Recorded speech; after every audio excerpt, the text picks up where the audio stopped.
find it hard to come up with video ideas? Are you racking your brain just to figure out what type of video should I make that will actually get views? Well, in this live broadcast, we are sharing the one powerful way that you can find video ideas that will actually get views. And if we're just meeting, my name is Heather Torres, and I'm part of the Think team here, part of Think Media and Think Marketing, and you're watching our live Q&A. We do this one time every couple of weeks where we share a little bit of strategy with you, and then we get into your Q&A. And I'm fired up for today's session, and I also have with us the marketing director of Think Media, Melissa Caputo. Mel, how you doing today? I am great, Heather. Thanks. I'm so excited to talk about this topic today. I just got a little preview of it, and you guys are going to love it. Yeah, I think this is a really fun topic too, Melissa, because as creators ourselves, this can be something where you're like, what video should I make next? I don't even know. You have all these ideas, but you can't really decide which ones you should make or how you should word that title, right? Yep, definitely. It's a constant struggle because we are always going through this process of creating new videos, and it's that struggle of always having to come up with fresh ideas. So I think no matter where you are in your YouTube journey, this is going to be a really helpful tip.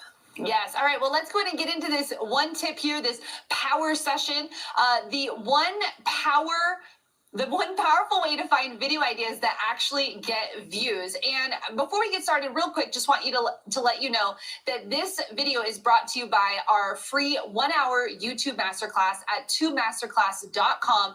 This is where if you're ready to grow your YouTube channel this year and you want to deep dive into a part of the training that we teach from our signature academy, Video Ranking Academy, you can do this 1-hour free YouTube class by going to thinkmasterclass.com.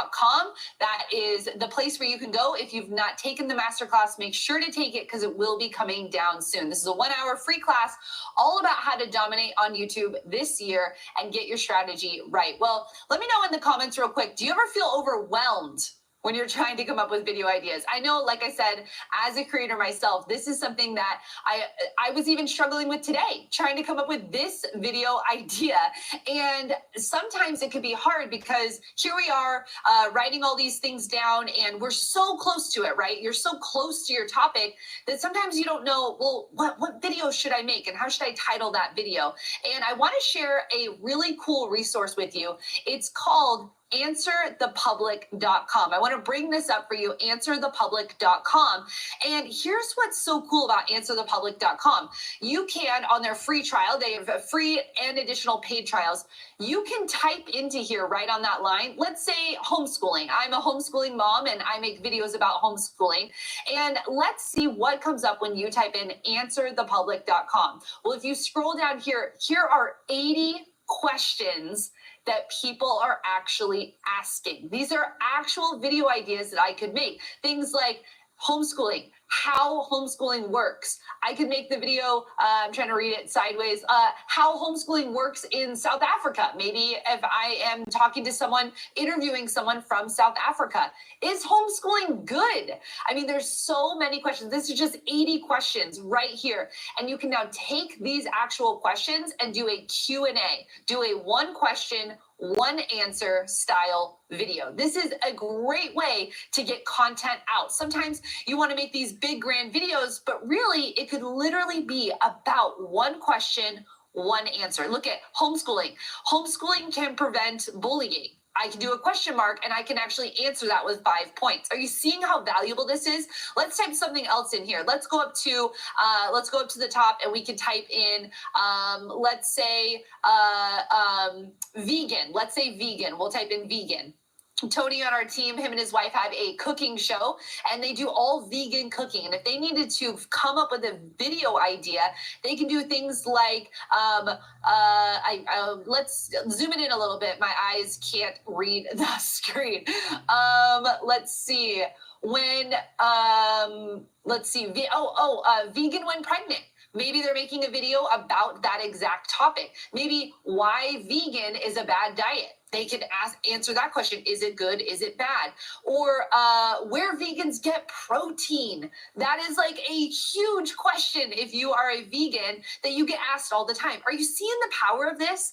answerthepublic.com. If you can type that in the chat below, I would love to know what you would type into that search bar. What is your niche? What is your topic that you would be searching? Now, again, on this one here, there is a free and a paid version. So you can use the free version.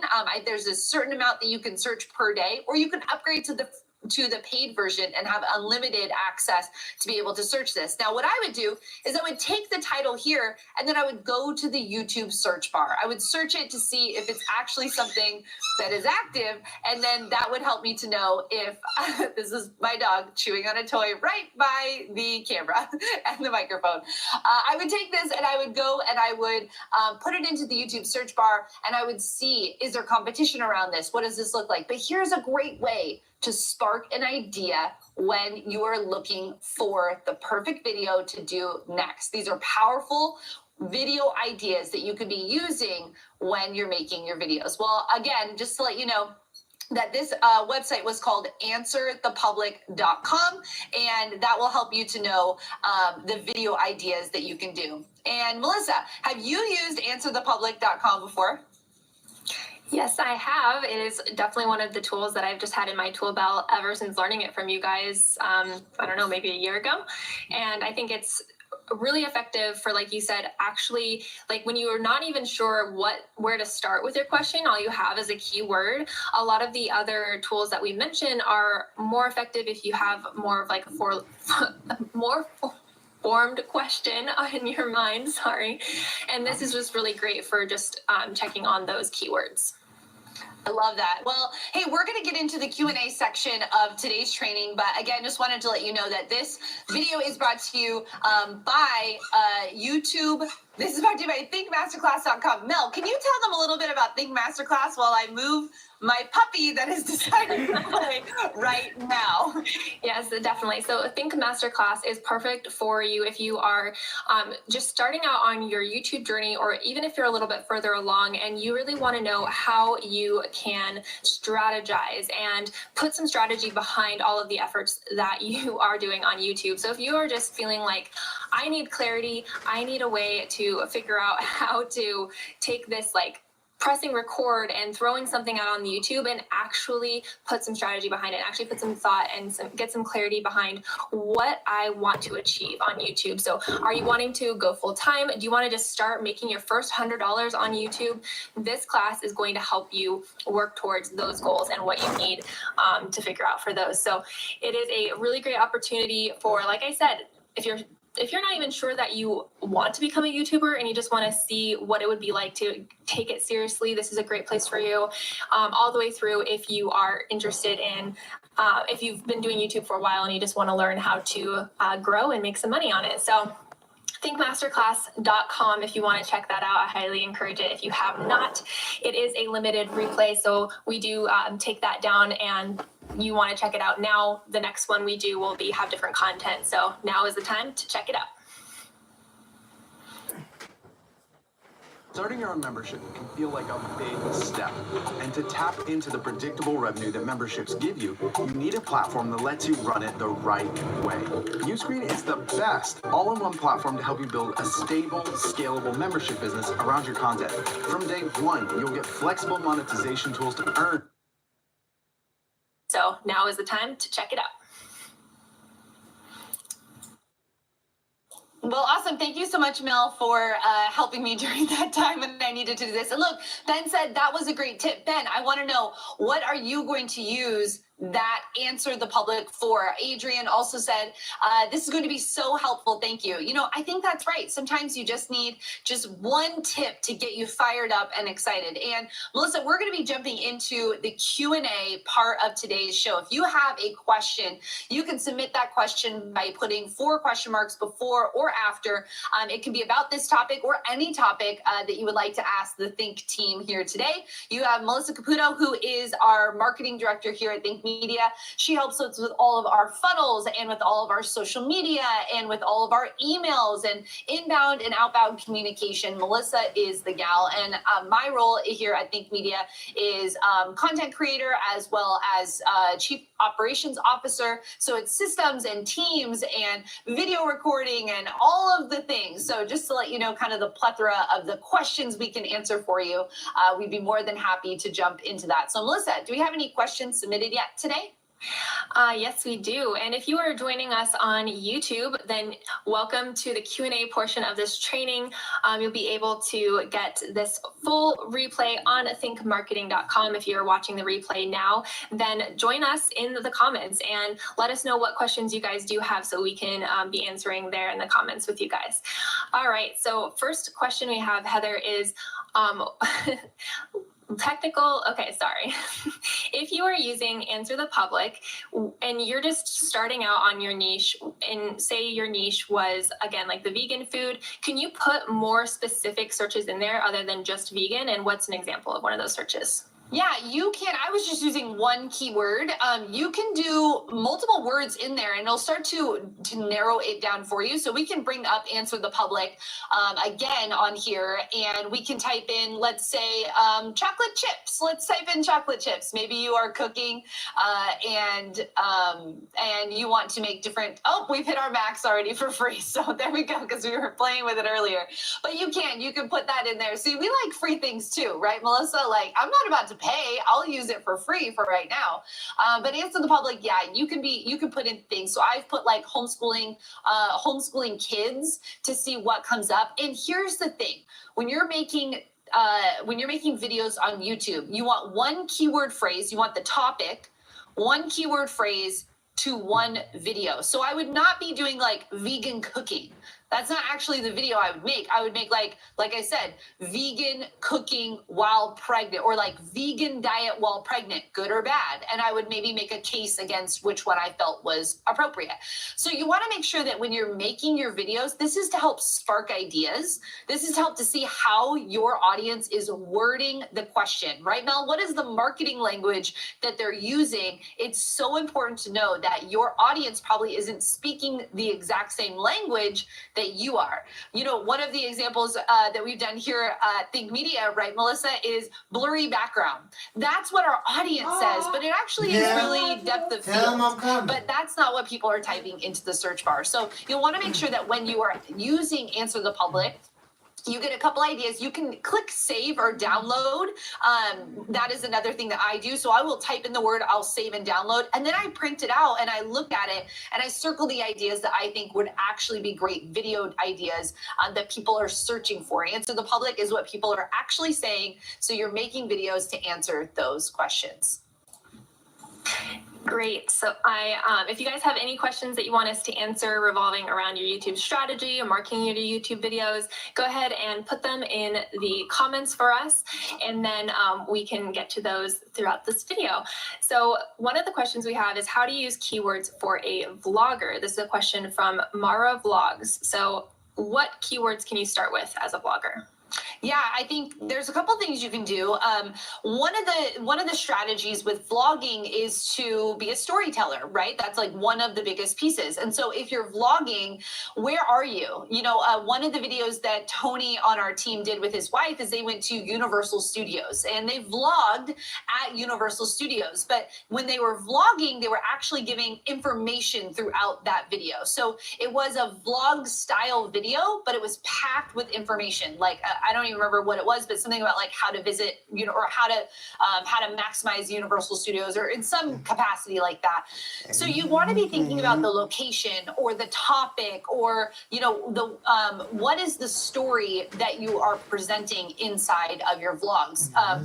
Benji Travis and Judy Travis have a vlogging channel, and you know, for them, they talk about the foods that they're eating. You know, they're talking about being parents, and so depending on what the topic of that vlog is, you want to make sure that the topic, the title, the thumbnail all match, so that people understand what that is. And what the keywords do is they help Google, they help the machine actually understand what your video is about. And so the point of keywords in general is to give the machine, Google and YouTube, the most information of how to categorize your video so that they know who to show it to based on viewers, how viewers view different types of videos. Any advice for them, Melissa, that you would add to that?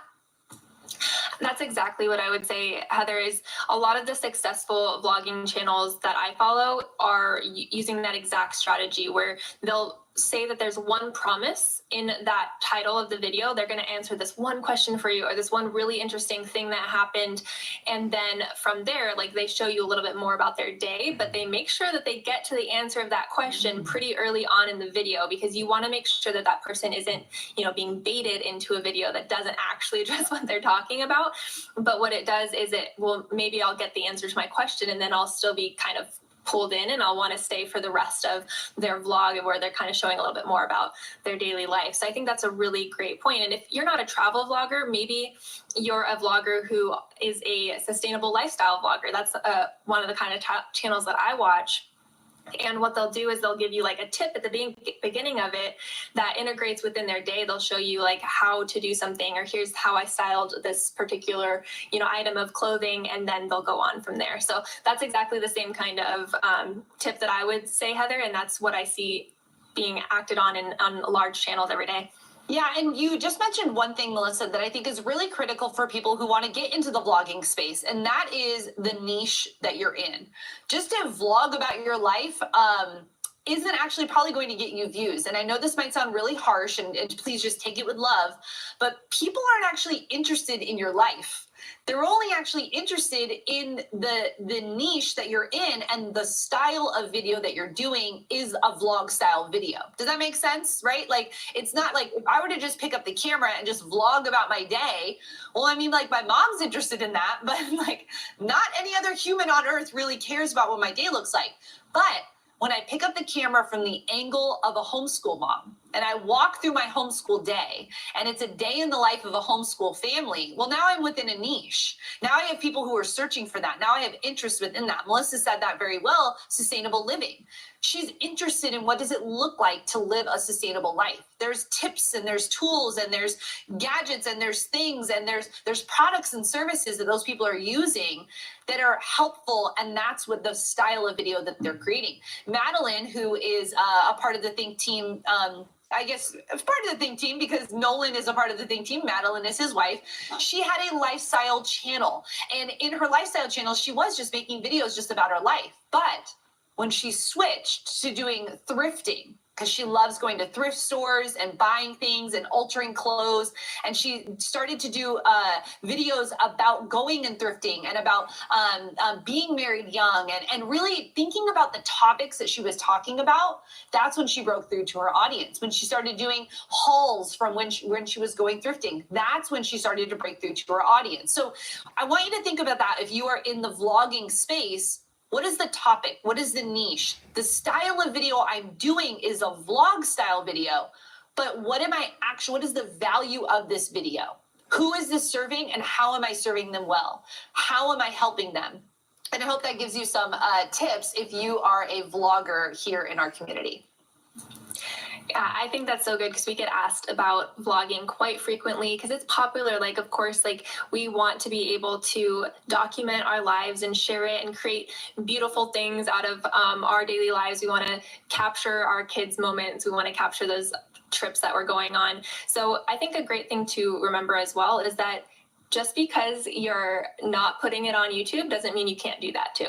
And I just think like a lot of lifestyle vloggers that we hear talk about like, but I just really want to share my trip and I don't want to have to give a tip or something like that, then that's okay. And you can still post that on YouTube, but you have to know like what your goal is. Is your goal to grow a YouTube channel? Is your goal to go full-time on YouTube? Then you're going to want to listen to what Heather's telling you. Heather is an expert and she is giving you really great advice right now. You're going to have to probably follow that advice. It's going to be very few exceptions. If your goal is to document your life and create beautiful pieces of art out of your daily life, then that is a beautiful goal. And yeah, it might just be your mom and your spouse watching it, and that's okay. That's okay. We just have to align ourselves with our goals. And I think that's, again, just like a really something that I've wanted to say to a lot of people in our community as we're having that conversation. So just remember, searching, giving value, serving your audience, that's what's really going to help you grow on YouTube. Good. And so I have another question. We can switch gears a little bit, go on a little analytics here. So we have a question about from Edwin, or sorry, actually from Adrian, asking, how does the length of your video affect the YouTube algorithm? Does the algorithm prefer certain lengths, or what does that dynamic look like, Heather? Yeah, really great question. And I love the complexity of this question because, the answer is the YouTube algorithm likes both. The YouTube algorithm likes short videos and long videos. The YouTube algorithm, here's what I want you to write down. Minutes matter most. Minutes matter most. So if the length of your video, and we want to get people watching the whole time, right? We want to keep people on the platform. So if the length of your video is 10 minutes, but it could have been 8 minutes because there was 2 minutes of just kind of fluff in there and it wasn't bringing value and it didn't really have a purpose, well, people will probably start dropping off. And YouTube wants to keep people watching on the platform. So long form videos and short form videos are great. The video we're doing right now is a long form video. We are going to probably go for 30 minutes, an hour. This is a long form video. And while you're watching this right now, YouTube is giving us brownie points. They're giving us gold stars because we're keeping you on this video. We're keeping you on the platform. And so long form and short form videos. Another thing that I want you to write down is your videos should be as long as they need to be, but as short as possible. Melissa and I could probably do a Q&A for 4 hours straight, right, Mel? Like we really could go hardcore and do a 4-hour Q&A, but is that going to bring value to our audience? We know that our key point, like our key time when we're doing these types of things is between 30 and an hour. That's about a time where someone's either driving, they're working out, they're on a walk. Like that is the time that you would be listening to this type of a long form piece of content. Now, our regular YouTube videos, we like to keep those around 10 minutes, but there's some videos we post that are 5 minutes. And you want to just remember that it needs to be as long as it needs to be, but as short as possible. You want to be brief, be bright, be fun, and be done. That is what our mentor, Shalene Johnson, says. And I really take that to heart when making videos. Now, here is a power tip for you, though. When you're making video content that is longer than, say, 15 minutes, you're actually able to put in additional ad placements into your video. So you can increase your ad revenue by placing additional ads in the video. Now, take this lightly because you don't want to just be throwing a bunch of ads into your videos. We do this strategically here at Think Media. We teach you how to do this inside of our Think Tank, which is a one-day masterclass with Sean, and inside of our mastermind. We teach some like deep dive things into analytics. But I just want to encourage you that it's really smart to be making videos where you can look at your analytics and then see when are people dropping off, about how long are your, do you have a couple videos that are 25 minutes and no one's watching them?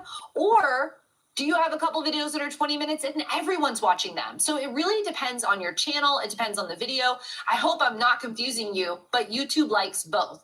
But what YouTube gives you brownie points for is for keeping people on the platform. So if they watch one video and go to another video and go to another video and they've watched all those videos all the way through, you get more brownie points. It's how the system works. So that's the algorithm in a nutshell for you about the best ways to what length of video should you have. And we actually have a video on YouTube right now that talks about the length of videos. And so we'll make sure to add that into the show notes after this broadcast. Awesome. I have actually a question about that we just put in the chat. Happy every day. Happy every day. Could you tell me what your niche is? They're saying, I'm worried because I can't find anyone else that's like me. I assume that they're saying that's doing my kind of content. And so I'm worried that there might be no potential for me to succeed or find an audience. And so happy every day. Let me know what is the niche that you're in. And I actually have a few thoughts on this because I've struggled with this a little bit being in the niche that I am in. I've talked to Heather and Sean and, on my personal channel and just saying like, I just don't see a lot of search volume around the things that I want to talk about. And something that, again, I'm going to go back to that idea of what is your goal, because this is really what it comes around to. Heather can give this an answer from another perspective because I have an idea of something she might say, but I want to say this first is that I have a topic that I am really passionate about. I really want to talk to people about ethically made products. And a lot of the keywords and a lot of the questions around that topic just aren't super popular in search because it's something that's not as huge on YouTube as some of these other, more mainstream topics. But my goal isn't necessarily to be big on YouTube. My goal isn't to be famous on YouTube. My goal is to share about that topic because it's something that I'm really passionate about. And so, yes, there are, tactics and there are things that we can do in order to help support that. But I, ultimately am going to be thinking like, maybe I'll only ever have a micro channel or smaller channel that's under 10,000 subscribers. And that's okay because I'm really passionate about reaching those people who want to learn about this topic because that's the topic that I'm passionate about.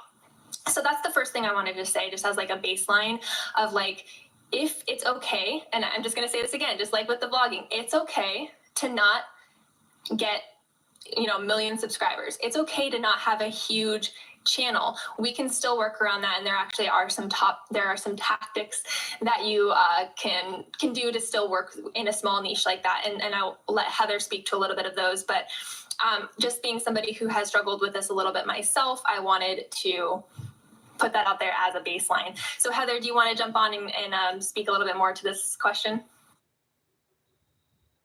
iPhone 16e has a durable design and ceramic shield because the average person drops their phone 208 times a year.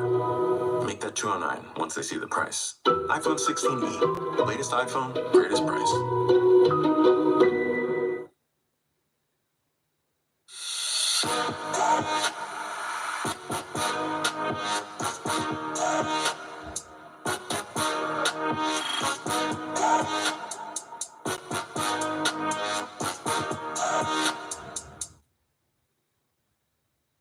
Jump on and speak a little bit more to this question. Yeah, really great question. There's a couple things I want to, I love how Melissa said, if it is your passion and that's what you're passionate about, 1,000 true fans. That's what you need. You need 1,000 true fans. You actually don't need 1 million. You really only need 1,000 true fans. And if you're in a smaller niche, there's also probably sub niches around that you can impact. Maybe you can pull on those sub niches, meaning like tangent niches to what you're doing, and be able to pull on that. But I want you to remember 1,000 true fans. 1,000 true fans that buy something from you at say $25 every single month, you make a full-time living off of that. 1,000 true fans that are so impacted by what you're doing could be the thing that helps you write the book that becomes a New York Times bestseller that then goes out into the world. Like, you don't actually have to go crazy. You don't have to be super big to be super known. I think it's really important to remember that if the niche that you're in isn't huge and popular, well, one, decide, am I doing this for passion or profit? Am I really, like Melissa said, what's the goal of what you're doing?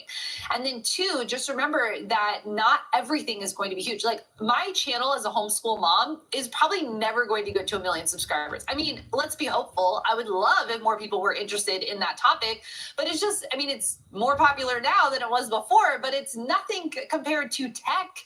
Right? It's nothing compared to, I don't know, I'm trying to think of other big things, to, PewDiePie's meme reviews. Like, it's nothing compared to that because it is a subculture within our culture. Makes sense? But I'm okay with that. Could I make a full-time living off of it? Absolutely.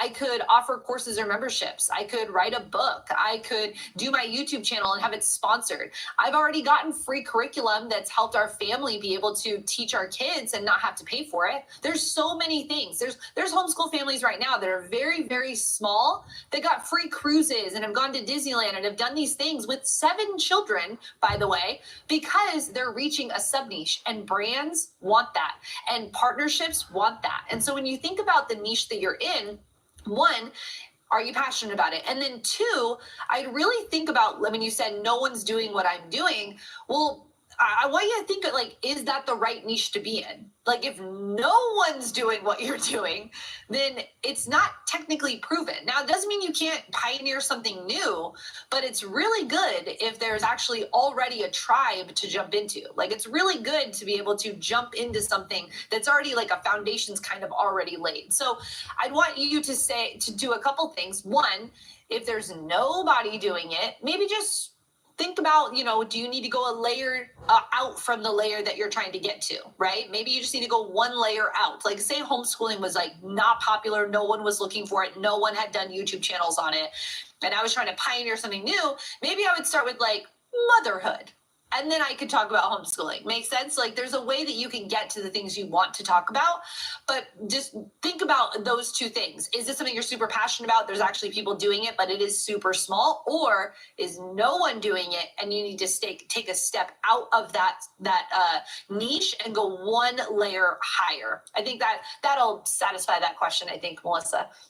Yep, that's the exact piece of advice I was looking for you to give, Heather, because it's, again, something that we've talked about before, is just that idea of like, maybe there are ways that you can expand a little bit and grow a little bit, even if it's not your favorite thing ever to talk about. And the other thing is, a lot of times, Melissa, people will say, well, no one on YouTube is doing what I'm doing yet. But are there blogs? Are there books? Are there forums? Is there already a tribe around the thing? I don't know what the thing is. I don't know what their niche is, but I would just be thinking about that. Like, a lot of times when I'm coaching older women who are trying to reach older women on YouTube, they'll say things like, no one's watching my videos. Well, 24 women watch their videos. And I'm like, that's 24 women that are older, like say in their 50s or 60s, that understand how to use YouTube. Like, they're getting there, they're going to be there. So, but there's blogs and there's books and there's whole communities already there. They just might not be in droves like people are with tech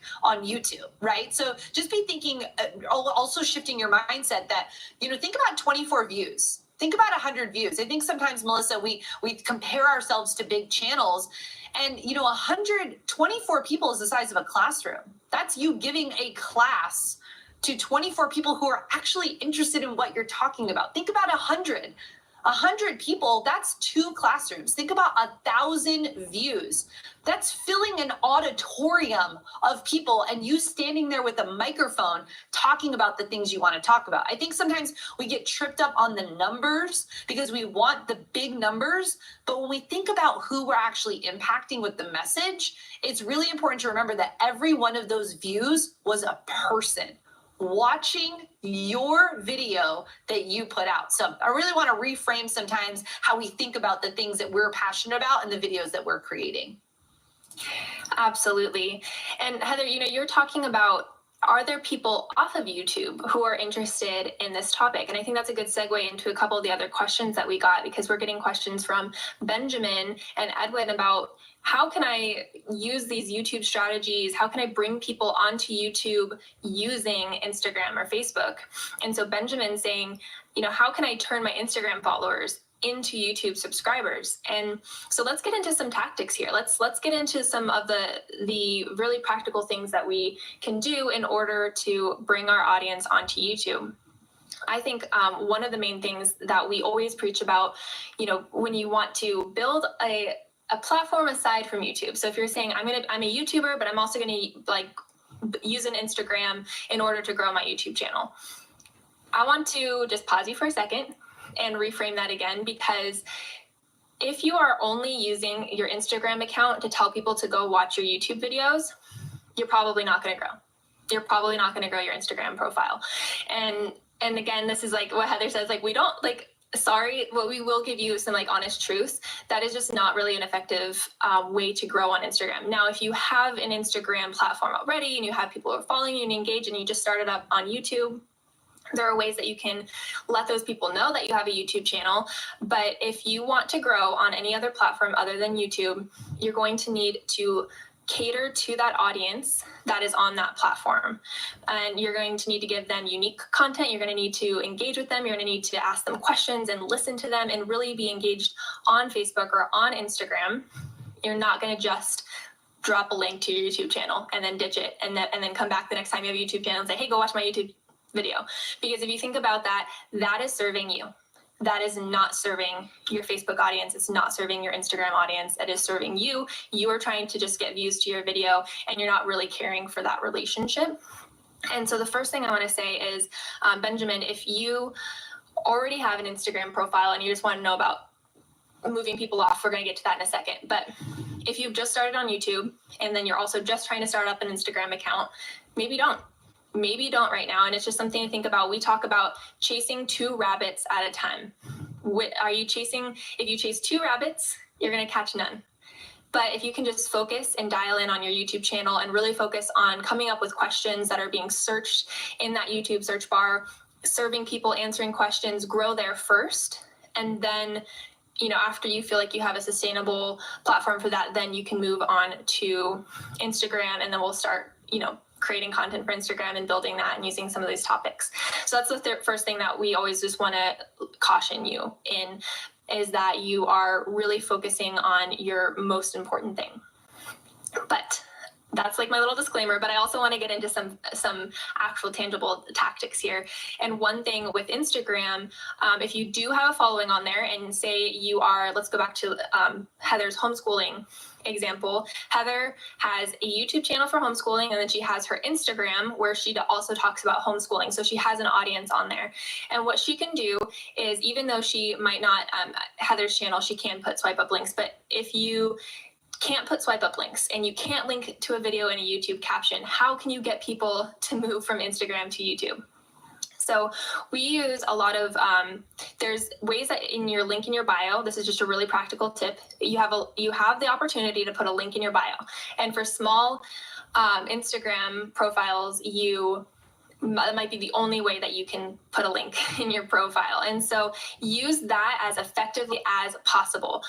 So Tony, what I believe Tony is doing here is he has put his latest video in his YouTube bio, in his Instagram bio. And so when he's talking about a new channel, he can go here, or he makes a new post and he's like, hey, I have a new video on this. And then and it says link in bio. And so he can just change that out every week. If he has a weekly video, he can change that to his most recent video.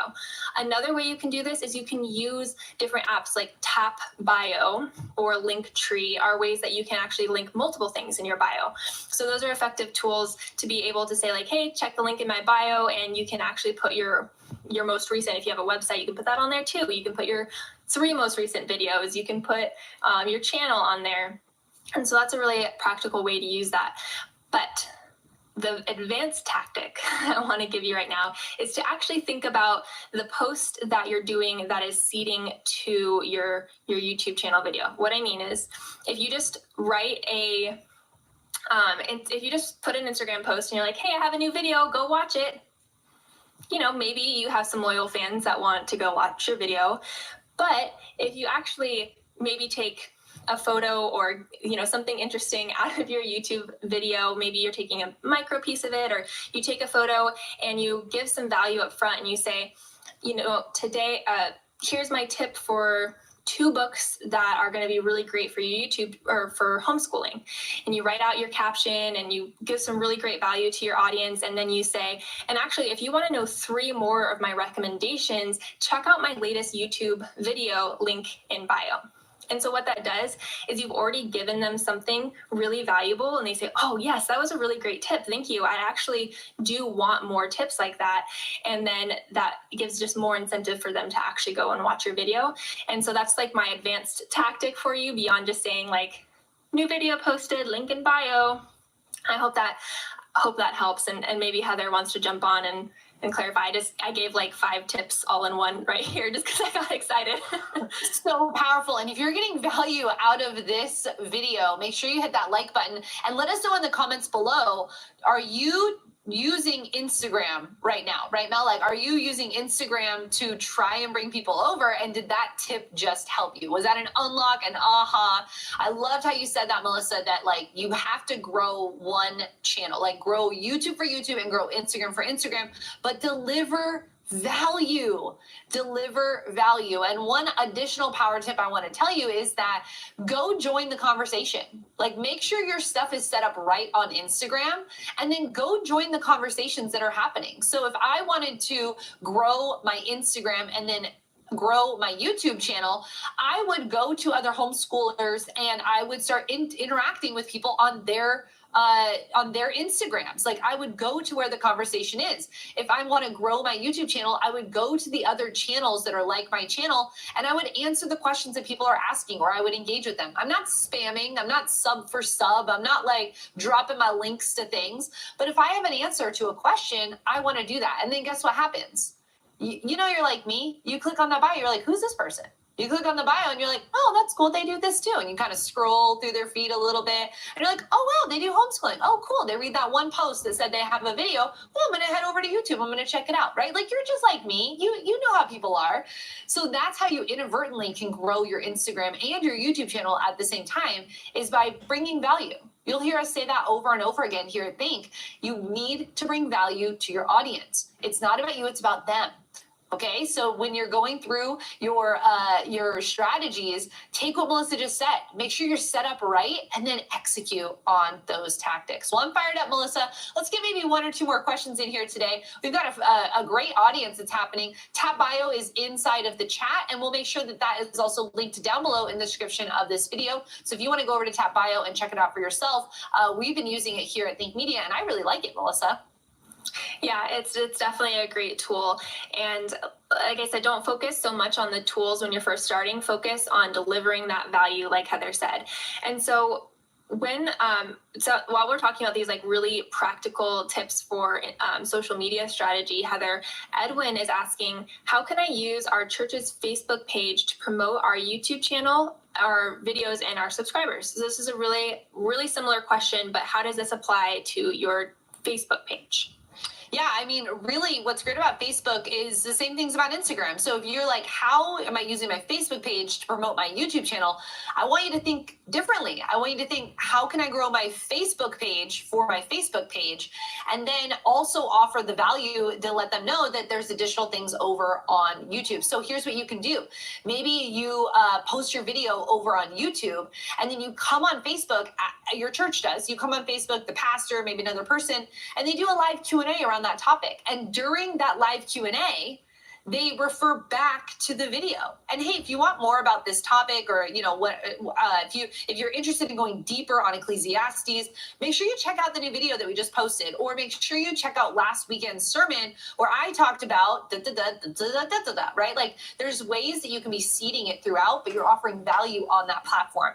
And here's the thing. You might have to educate your audience on how to even use YouTube.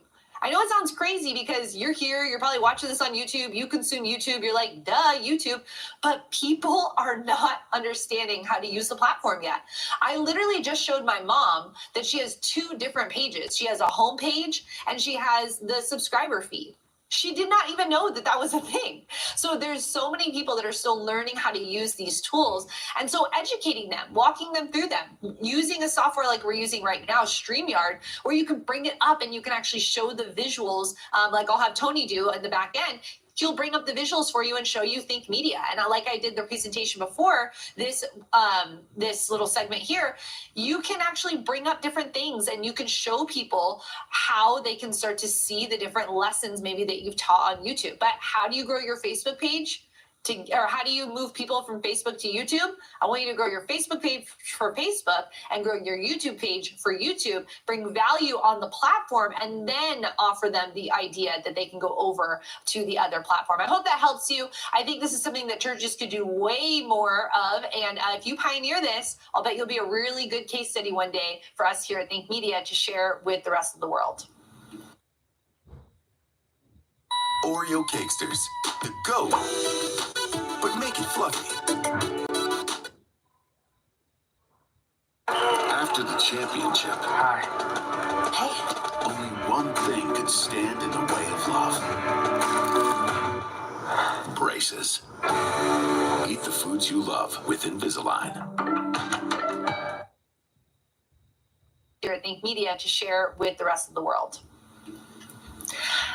I love this question from Elba saying, what do you recommend for not creating selfish content? Like, what does it even mean to not create selfish content, Heather? I think that's a really great question. And to not create selfish content is to think about the viewer the entire time. When we're creating videos here at Think Media, we are thinking about you. When we're creating videos at Think Marketing, we're thinking about you. It's so important to us to know the language that you're saying. We want to solve the problem. How do we make the content not selfish? We solve the problem. Now, don't get me wrong. We are making videos on YouTube and making money off of those videos on YouTube. So obviously there is some selfishness to it. Like, I'm not just putting it out there into the world just to be just completely, just transparent. We're putting the video out on YouTube because we make money off of YouTube and those videos, and it goes into the business, and there's a whole thing built out behind it. It's a channel to build influence. But the videos themselves, the content that we're doing, the actual topics that we're picking, they're all for you. We are deeply passionate about your success, like deeply passionate about it. And so for you to make unselfish content is to just always be thinking about your viewer. Am I saying it right for them? Would they understand this? Are they already at the point where this topic would make sense? Are they even searching this? What problem does my target audience have? And how can I help them? What tools have I used that have changed my life and that I want to share those with others? What software have I used? What habits have I done? Right? That is unselfish content because you're sharing and you're delivering something of value to your audience. Melissa, you have anything else to add to that one? Because I know this is a big thing on social media. We get a lot of selfie culture. And how can we make sure that we're not making selfish content on platforms?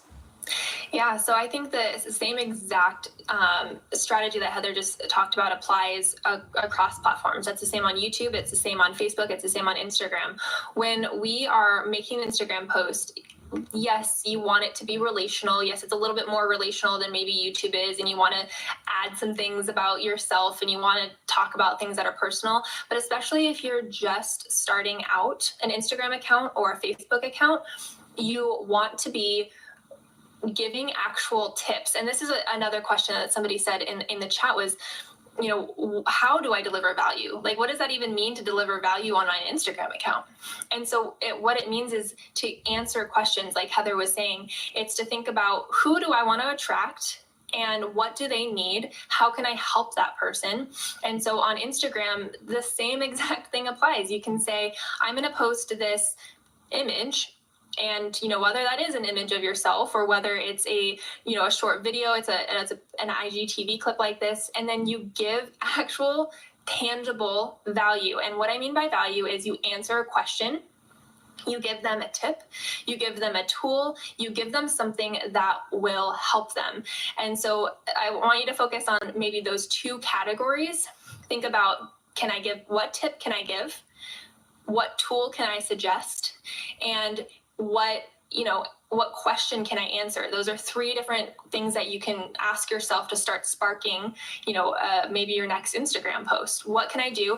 And, longer form Instagram posts are great. Give some details, give some, it's like a mini little blog post where you can actually talk a little bit more about what that topic is and ship it. Send it. That's your Instagram post for the day. You don't even have to tell them to go to YouTube. Just give them something that's really helpful for them. And then the next day, do the same thing. The next day, maybe you have a clip, a micro post like we were just showing you. Maybe you have a micro post like that gives value in the form of a video, and you answer a question, and then you say, hey, if you want to watch the rest of the video where this tip came from, then you can go to YouTube. But you're still giving them something that they can walk away with. And we talk a lot about results. Can you help somebody make a change in their life today? If we're helping you with saying, like, here's how to get better audio because with, this quick hack, then you're able to walk away and you could sit down and actually get better audio after reading that Instagram post. How cool is that? Like, I could actually change somebody's day. I could change the way that they do something with one Instagram post. And that, I think, is what delivering value looks like. And that's what delivering content that cares about your viewer looks like. You are helping them. How can you help somebody? And I think that, it applies to YouTube, it applies to Instagram, it applies to Facebook, it applies across platforms. And I think that's like our tip of the Q&A, Heather, because that really is what so much of this comes out of. And that's why you go to Answer the Public. Bringing it back around to our tip, that's why you go to Answer the Public, because you want to know, how can I help that person who's interested in vegan cooking? I want to know how I can help them. I don't want to just make something that because I think it'll be fun or I'll be good. Obviously that's great. And obviously we want you to enjoy what you're doing, but how can you really help somebody? Sorry. Yeah, I didn't it was such a great tip, and I love what Matthew said. He said, answer questions is a great tip. I should do that more often. Absolutely. One of the things we teach here at Think is to answer specific questions. A lot of times people make content and it's got all this stuff in it, and you're like, you walk away and you go, was that really valuable? Did I just waste 15 minutes of my life? But when it's so rich and it's answering a specific question, they walk away with value. They walk away with something changed. I love what Ben said. He said, give them something they can walk away with. That is exactly the purpose of all content. We want you to be making content all over the internet that is helping people walk away with something. And Melissa, I think that's a great place to leave this video today. And just to let you know, again, if you've not checked out our free masterclass, I highly recommend that you go over to our 1-hour free YouTube masterclass. This Q&A session was brought to you by the Think Masterclass. So if you want to grow on YouTube and you like tips like this and videos like this, you can check out this 1-hour free class that the CEO of Think Media does, Sean Cannell, and he teaches you the step-by-step strategies for winning on YouTube this year. And if you like videos like this, make sure to hit that like button, make sure to hit the subscribe button. And if you want to check out another video like this here on the Think Media show, on the Think Media channel, make sure to check the video that's popping up on the screen right now, and we will catch you in the next video. Thanks so much for watching. We'll see you next time. Bye.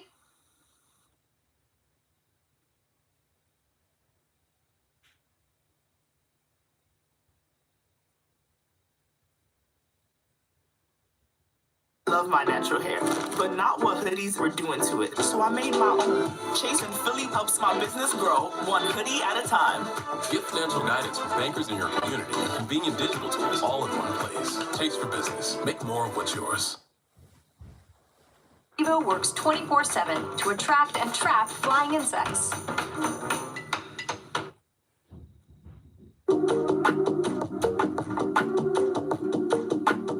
Welcome to the Think Marketing Show, the #1 podcast for growing and scaling your business with online video. I'm Heather Torres. And I'm Sean Cannell, and we're from Think Media. And if this is your first time listening, welcome.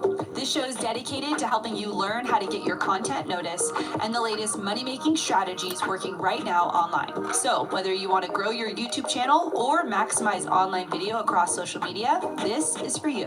Well, on today's episode, we are bringing you another keynote from our annual video conference, Grow with Video Live. It's a conference we host here in Las Vegas every single year, and this year is going to be epic. But we want to share with you a front row seat, VIP, all access recording to the session that I did at Grow with Video Live. And I'm excited to share with you how you can overcome the 7 enemies that are keeping you from crushing it with video right now. We really fight a lot of things when it comes to having confidence on camera, being able to press that record button and create content over the year. And so I want to dive into these 7 enemies right now. This session for me is something that I really wanted to bring to you because I, like most creators, fight these enemies daily. And so for this session today, we are going to press record. We're going to go through overcoming the 7 enemies keeping you from crushing it with video. And here's the thing, pressing record changed my life. Like Sean said, 4 years ago, I had never uploaded a video. I mean, that's crazy to think I'm standing on this stage, but 4 years ago, I was afraid to put my smartphone in front of my face and just say hi to the world. And so as we go through these today, we're gonna crush and tackle external enemies as well as internal enemies, because I know as a creator, just like you, I've struggled with both of these, the external and the internal. So let's go ahead and just jump right in. I like to just jump into sessions. So we're gonna first tackle the external enemies. Now you saw this on Sean's slides as well. 83% of marketers would increase their reliance on video as a strategy if there were no obstacles like time, resources, and budget. Now, as you saw, I have a pretty full life, right? I mean, I think we all do. Raise your hand if you feel like you have a pretty full life. Yes, okay, so I am not alone in this situation.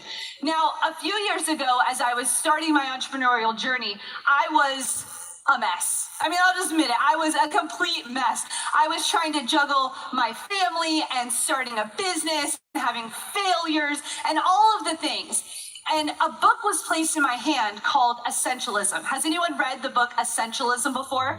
All right, well, it is an amazing book that I highly recommend that you read. And one of the things that they tackle in that book that was completely revolutionary in my life was the idea of the lack of time. And the author of this book says, if you don't prioritize your life, someone else will. You hear that? If you do not step up and prioritize your time, your 24 hours, guess what? Someone else's agenda is going to ride into there.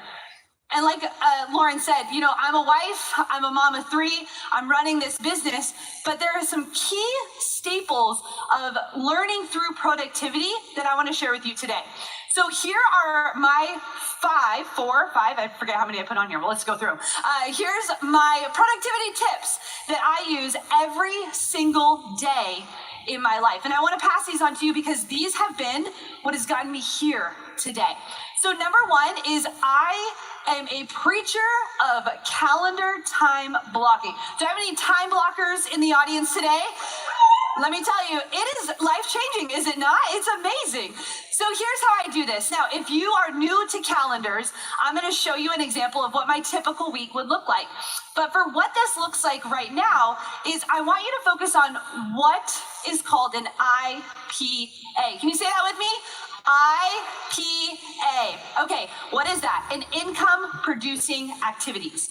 Income producing activities. Now, we can fill our days with a lot of things, right? Like raise your hand if you're like, I could fill my day, Heather, without a calendar. Easy. No one? Okay, well, you're all awesome. Okay, so income producing activities.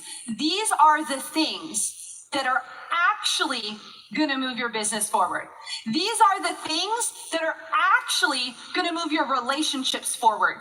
These are the income producing activities that are gonna get you to the next step in your life. And so what does this look like for me? Well, here is what a typical week in Heather Torres's life would look like.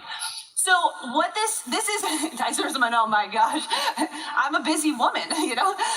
Here's what this looks like. Now, I am a color coder. Any other color coders? Yes. I just love all the colors they have on Google Calendar. It's amazing.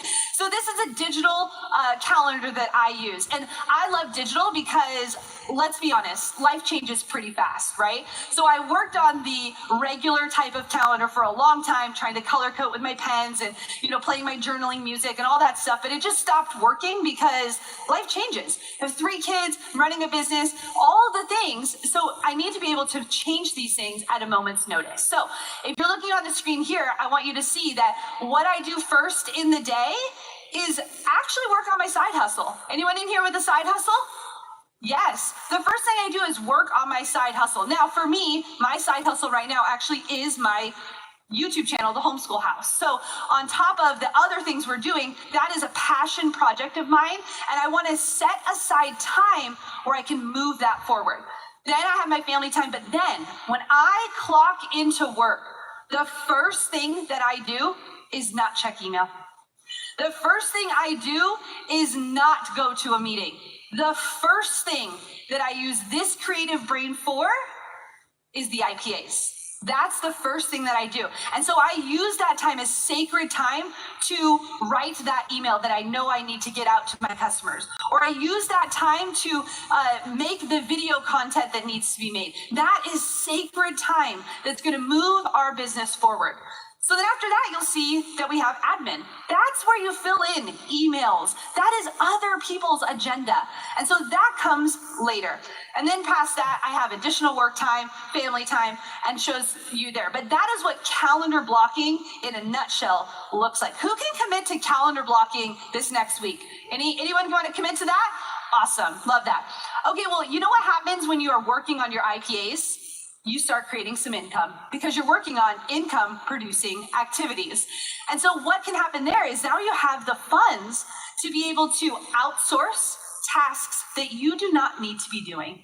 That is a huge blocker when I'm with clients, is they are wanting to do it all. Anyone feel like that? They feel like, I have to do it all. I can never release that thing. I can never just give that away. I don't want to hire a person for that. Well, guess what? That is actually what's going to move your business forward. So when you start doing those IPAs, you can start outsourcing and you can start using smart tools that are online. So what we use here at Think Media, as well as, or here's some of the tools we use at Think Media, but we also, if you've not noticed, we have hired a lot of people on Think Media. And you know what? That is scary. Like, let's be honest. Hiring a human who needs to pay their bills is on you. That is a hard thing. But you know what? That is actually going to produce more income in your business. It's kind of a weird blocker. But these are some of the tools that we use here at Think Media. And you'll notice I don't have like an entire slide full of things, right? There are 4 main things that we're using here at Think Media. Why? Because I don't want to be learning more software. Anyone else not really into all the software? You're like, I want to learn this, and I need to do this, and this plugs into that thing, and this thing into that thing. And you're like, what am I doing with my time? I am not a software developer, okay? I am not a software developer. But these are the things we use. As a team, we use Google Calendar. Everyone on our team, everyone, including my husband and soon to be my children, will be on Google Calendar. Why? Because we're syncing our lives together. We're making sure that IPAs are crossing each other and we're working smarter, not harder. The next thing we use is Monday.com. This is what we use for our productivity and all of our projects. This is where we map things like YouTube videos and launch schedules and all of our admin type things that need to happen in there. That's through Monday.com. And the way we communicate as a team right now is through a software company called Slack. Now, this is great because it's mobile. You can have the option of adding as many people as you want, and it allows you to keep communication on certain projects separated from other projects. Have you ever had that before where you're talking to someone and then they just kind of like switch to a new thing and you're like, wait, we were on this topic. How are we over on this topic now, right? And so what we use that for is Slack. And then Planoly. This is where we plan our Instagram strategy, is on Planoly as a company. Now, we also use, so these are the 4 main that we use. We use the actual scheduling tools inside of things like Facebook and Twitter, the actual native scheduling for those platforms. But you guys, this is all we're using as a company right now because we don't have time for more than this. All right, the next one is saying no more than yes. This is a life changer. Now, when I read through this book and I heard say no more than yes, that was hard because I'm the yes girl. I'm like, you need a leader? Me, pick me, pick me. You need someone to run this festival? Me, pick me, right? Like I was signing up for everything. I was like the mom of the PTA that wanted to do it all. And that is not going to move me towards my goals. And so I had to start practicing saying no more than yes. So here's a tool I want you to take home with you. When someone says, hey, Dr. K, can you X, Y, and Z? I want you to say, you know what? That's a great idea. Let me think about it. Because in the moment, if you're like me, which is a 3 on the Enneagram, you're like, yes, sign me up, right? I am ready for that. I will lead that thing. I will do that thing. I will waste a lot of time on your thing because I want to please you. And so I want you to take some time before you say yes and really think about it. Is this thing going to move me forward in my business? Now, it's okay if you feel sometimes like this is good for me and good for them. Absolutely, then say yes. But you'll start to see, as I have in my life, that more times than not, it's actually okay to just say no. Because here's the thing, other people can do it too. I know it's a weird thing. I thought I'm the only one that can do this. but other people are out there that can do exactly what you can do.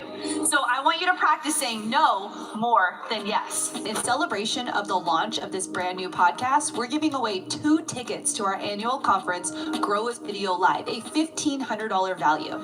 All you have to do to enter is make sure you subscribe, leave us a review on Apple Podcast, and then take a screenshot of your review and go to thinkmarketingshow.com for the rest of the details.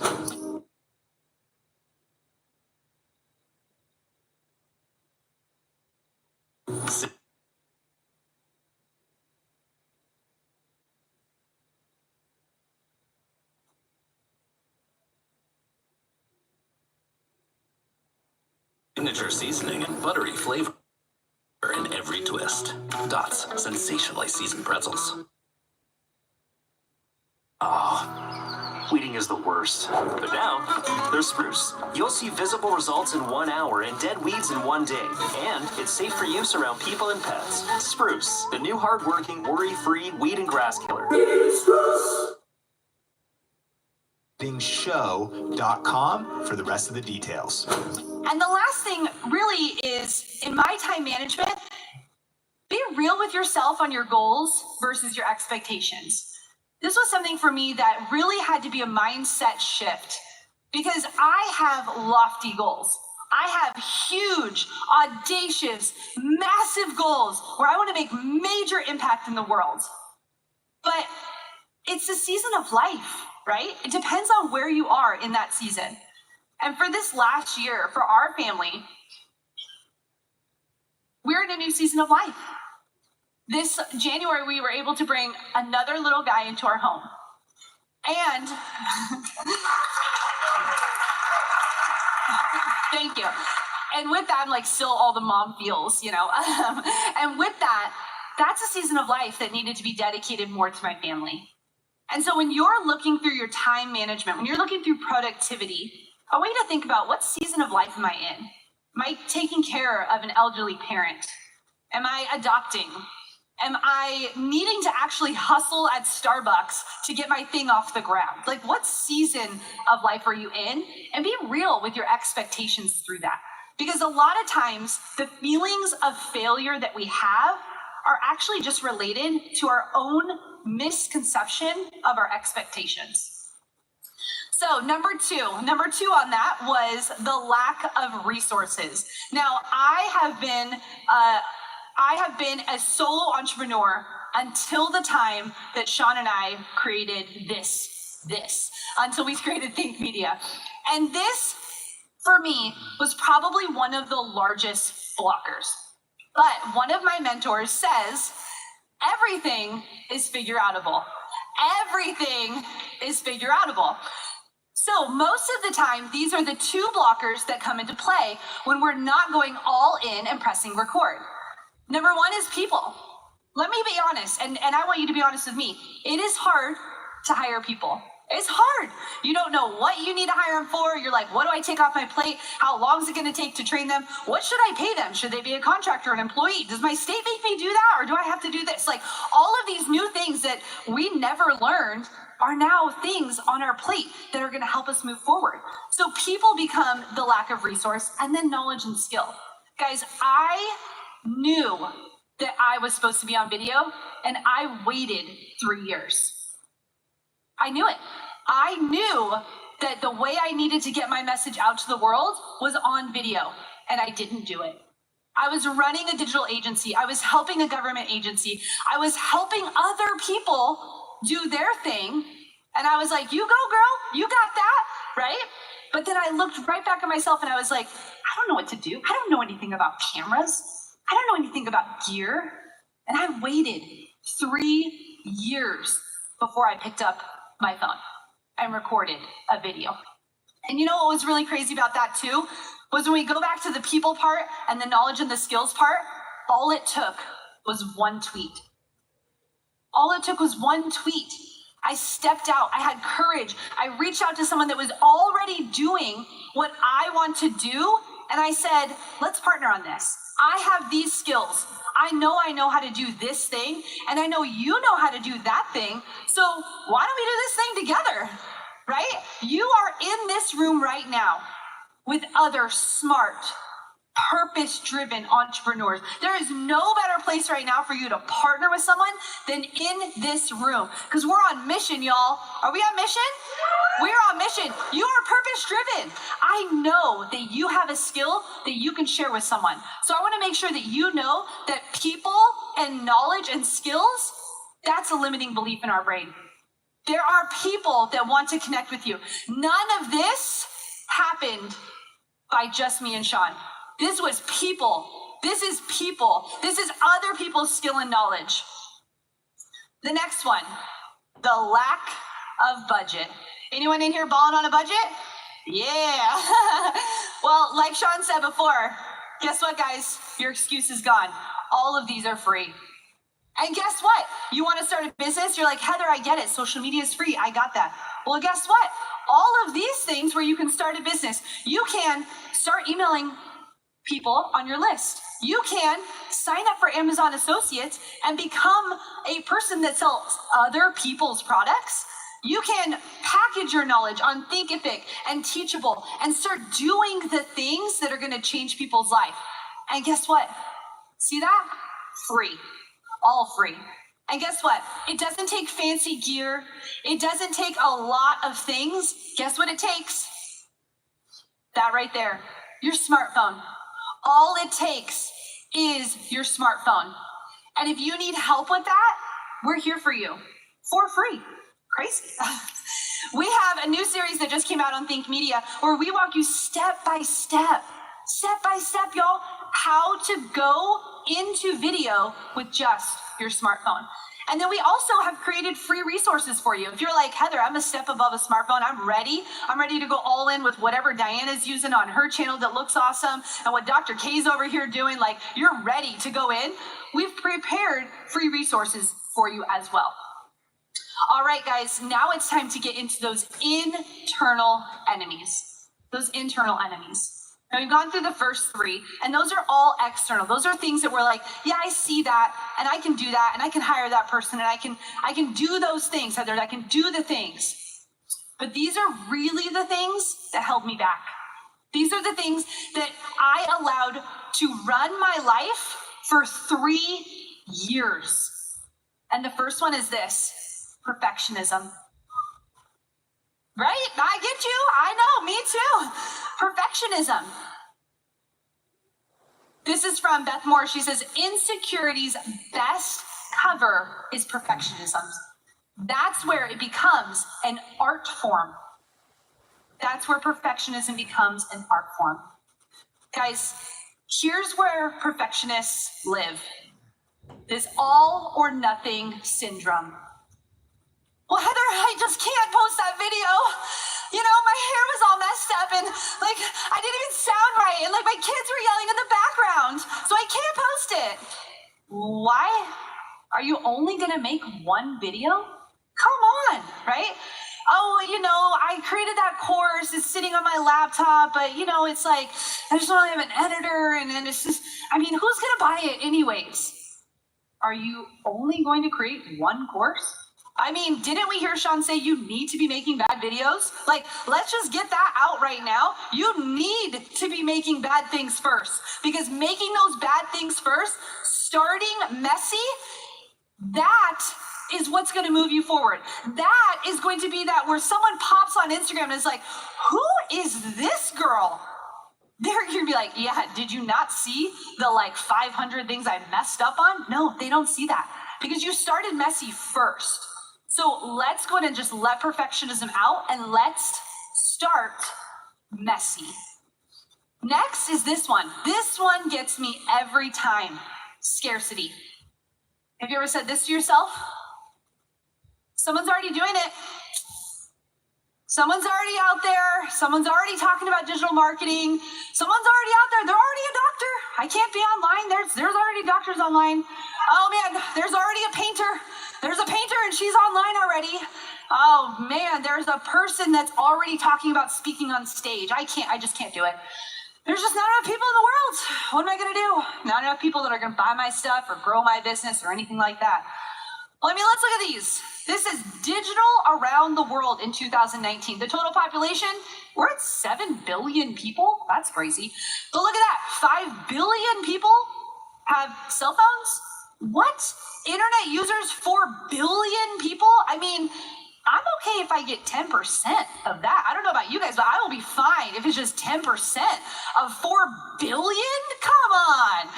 Scarcity, really? Sean had some numbers earlier there with active users.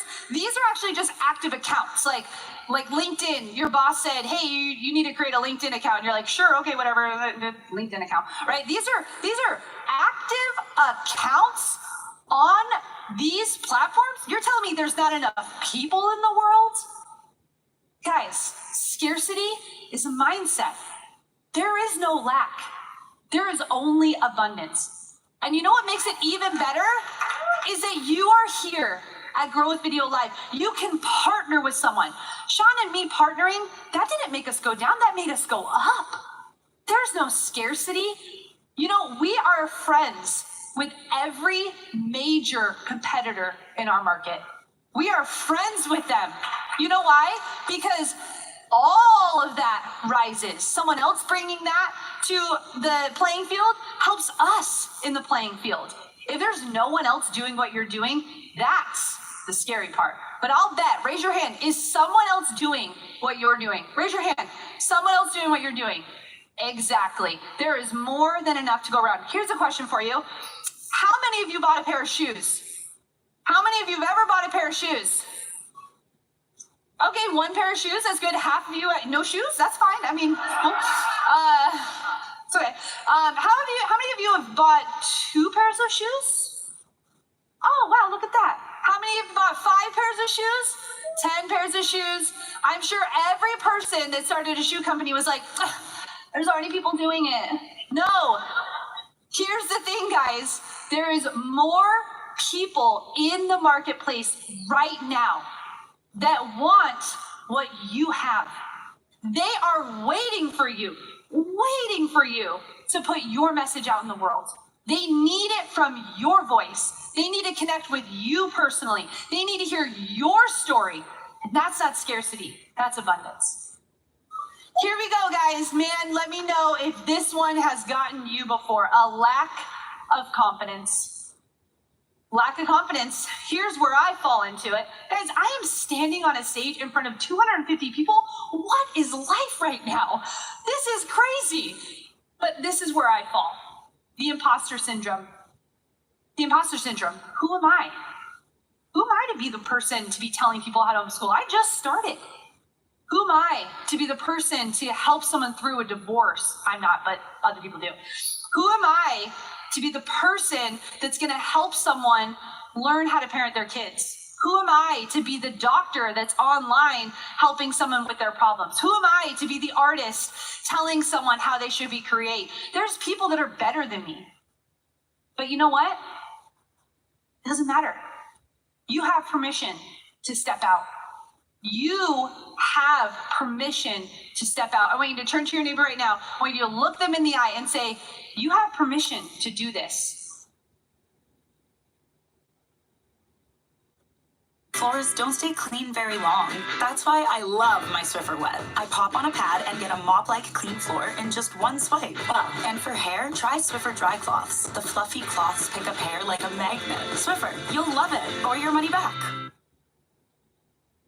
Right now at Les Schwab, save $60 on a set of our most affordable tires. Get more from less.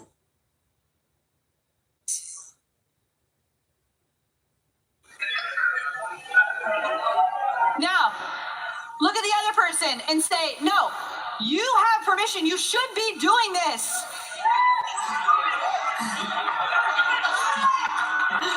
There we go.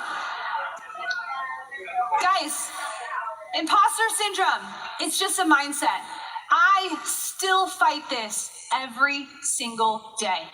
There are women who are doing massive things in the world, and I think, who am I?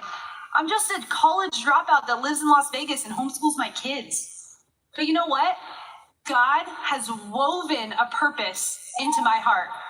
And I am going to stand on every stage that I can and empower as many people as I can, because no one is going to tell me that I'm an imposter. Because if I believe it, they'll believe it. All right, here we go. Comparison. Anyone? Yes. Oh, man, this one hurts. Yes. You know, when I think about this, comparison is the thief of joy. The thief of joy. I get up every single day and I want to live a joyful life. It doesn't need to be balanced. It doesn't need to be perfect. But the one thing I want to be known for is that I brought joy to the world. And you know what happens when we start scrolling through Instagram? Comparison creeps in. You know what happens when we go to that business conference that we're like the new person on the scene? Comparison starts to creep in. And so I just want to encourage you that you have something great inside of you. And your journey is going to look different than someone else's. My path to get to where I want to go is not going to be the road that someone else went down. I want to be a trailblazer for the next generation, and I want to do it my way. But this right here, this is what the enemy is giving me. You're not good enough. Who are you? Why are you doing this? They're so much better than you. They're already on a yacht in Cancun. Not that that's where I want to go, but I want to go. Why? I mean, if it's there, I want to do it. But that's the kind of stuff, right? Oh, their family's perfect. Oh, wow, they're eating organic food. Wow, she was able to do all these things. Comparison is the thief of your joy. And you are the one that controls that. You are the one that picks up your phone and scrolls through Instagram. You're the one that actually follows those people on Instagram. Here's a power tip for you. Unfollow. Power tip. Unfollow those people. Doesn't matter if your sister, doesn't matter if it's the guy that's doing the other thing, does not matter who it is, guys. We have been tricked to think that we need to follow everyone in the world. You don't. If they are stealing your joy, if you are not going to these platforms and feeling fulfilled afterwards, then you need to unfollow. I did this practice. Actually, before we started Grow with Video Live, I was feeling down. Guys, I was feeling like, who am I? One of the idols that I look up to is Rachel Hollis, and she just did a conference with 7,000 women? I was like, well, I only got 250 people coming. 250? Come on. This is amazing. This is awesome. And though I love her so much for the message she's bringing to the world, guess what I did? Unfollowed. And guess what I wasn't doing leading up to this event for the last week? Comparing myself to her. I was letting people like Mel speak life into me. I was letting people like Sean tell me that I was made for this. I was letting people in my life actually feed me so that I could be here on this stage. Y'all, this is not normal for me. This is not normal for me. But I know that this is where I need to be. So here's what I want you to know. You're not alone. You're not alone in this. Thanks for checking out this episode. We hope you got a ton of value. And if you haven't already, subscribe here to the Think Marketing Show wherever you're watching or listening. And hey, it would mean the world to us if you would rate and review this show on Apple Podcast. As we grow this movement of purpose-driven content creators, we encourage you to share it with a friend. And we'll see you in the next episode.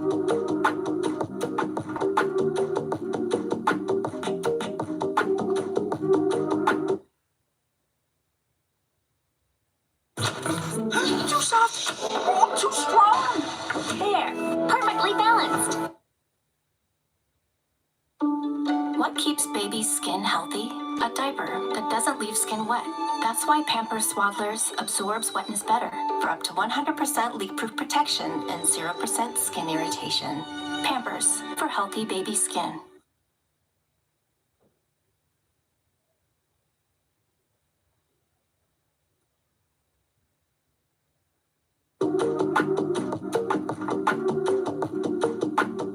Welcome to the Think Marketing Show, the #1 podcast for growing and scaling your business with online video. I'm Heather Torres. And I'm Sean Cannell, and we're from Think Media. And if this is your first time listening, welcome.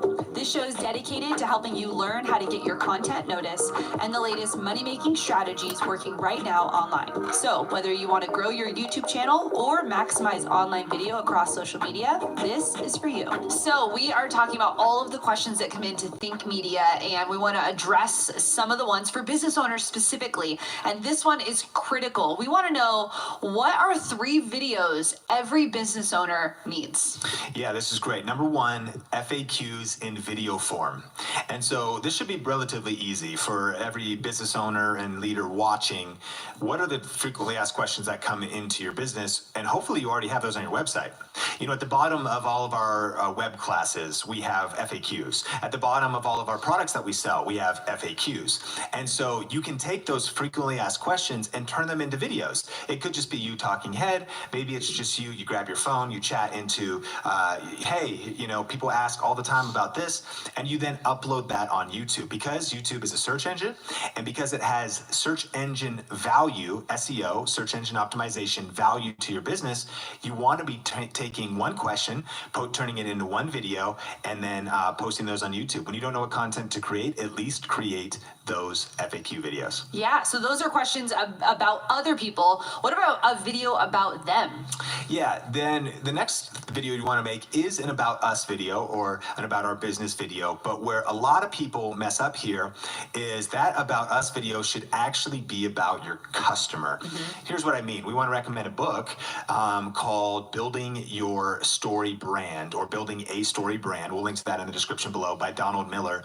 And basically it introduced this revolutionary concept that a lot of times when we'd want to shoot a video, it would start out and be like, hey, I'm Sean Cannell. I founded Clear Vision Media back in 2010 after my father handed me the keys, you know, from generations before. And you're already like, you're just talking about yourself. And your About Us page on your website might be, you know, our company started back where what the book Story Brand was teaching was actually, when you're marketing your business, you need to understand kind of Star Wars as an analogy. The hero in the story is not you or your business. Right. The hero is your customer. Right. And your customer is Luke Skywalker, who needs to figure out how to destroy the Death Star. And you are Obi-Wan Kenobi, or you're Yoda. Help you, I will. Was that I'm trying to, you know, you're Yoda trying to help your customer accomplish their dream and their mission. So even your About Us video or about our business video should be about how you can get them from point A to point B while weaving your story into the whole process. Therefore, if you think about it, it's a ethical sneak attack. It's the fact that you want to point out the fact of they are the hero of the story, articulate their biggest pain point, problem, or challenge so they know they're in the right place, and then simply frame you and you might then say, if you've articulated that problem, you know, for the past 30 years, we've been helping people like you accomplish this mission. Yeah. And so through our company, and now you're essentially positioning them as the hero of the story. But then that's how your About Us video could be framed. And actually check out that book. I mean, grab the audiobook or grab the physical book, because that will kind of reframe your mind and make an About Us video kind of according to that framework. In celebration of the launch of this brand new podcast, we're giving away 2 tickets to our annual conference, Grow with Video Live, a $1,500 value. All you have to do to enter is make sure you subscribe, leave us a review on Apple Podcast, and then take a screenshot of your review and go to thinkmarketingshow.com for the rest of the details. So the third video that every business owner needs to make is what? Yeah, so I wrote this down. Valuable content that solves your target audience's problem and gets them results, momentum, or knowledge for free. Like, that is the essence of winning online in 2020 and beyond. Like, if you want to crush it in business online, you should be posting, I'm going to say it again, valuable content. So the videos should be truly valuable. Like, they're not wasting people's time. It's not just fluff. Sometimes you felt like those whole old infomercials. Hello, welcome to this video about a video. For the next 30 seconds, I will give you pointless information that will lead to nothing productive with a 60-second intro that also will lead to just wasting your time, which you have very little of in this decade. Now I will introduce some information that you don't even care about. And I will then bother you by this time, and this we see a lot of videos. You're like, this is boring, it's irrelevant. Valuable content. So content the end user truly finds valuable.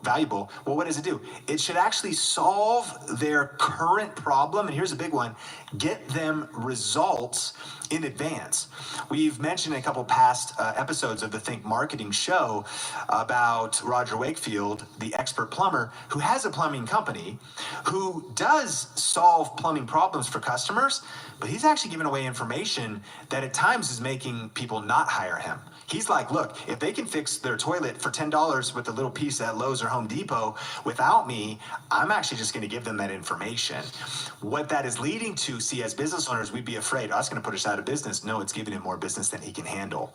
He's giving away valuable content that's solving their problems and getting them results in advance. So now he fired his marketing company and his phone's ringing off the hook more than ever, and he's creating even additional income streams because of following this model. You want to be giving out YouTube videos, Instagram videos, snippets of LinkedIn content in video format or other formats that's getting people results, getting them momentum. Maybe it just gets them moving a little bit. Maybe your whole customer journey, how your physical product, your digital product, your coaching, it might take them a whole journey to really help them get to point A to point B all the way to point Z. But if it gets them momentum, people love getting momentum. If you do fitness or health, people love getting that meal plan and filling that shopping cart with those first healthy foods. Now they don't even know how to cook them, but they got them home. They're like, at least I got a little momentum. Like at least, or knowledge, or just knowledge. Like, wow, I just learned like the 5 biggest mistakes. That's a good video for your business. The 5 biggest mistakes people make when starting what you do or when needing help with the thing you solve. They're like, wait, I'm just glad I didn't make those mistakes. Knowledge that they start saying, when I think about, I turn on a YouTube channel, I'm about to spend money on tech. I spend a lot of money on tech, right? I think media, like companies send us tech, and then I spend even more money buying more tech because we want to help people. We're curious about what really are the best products.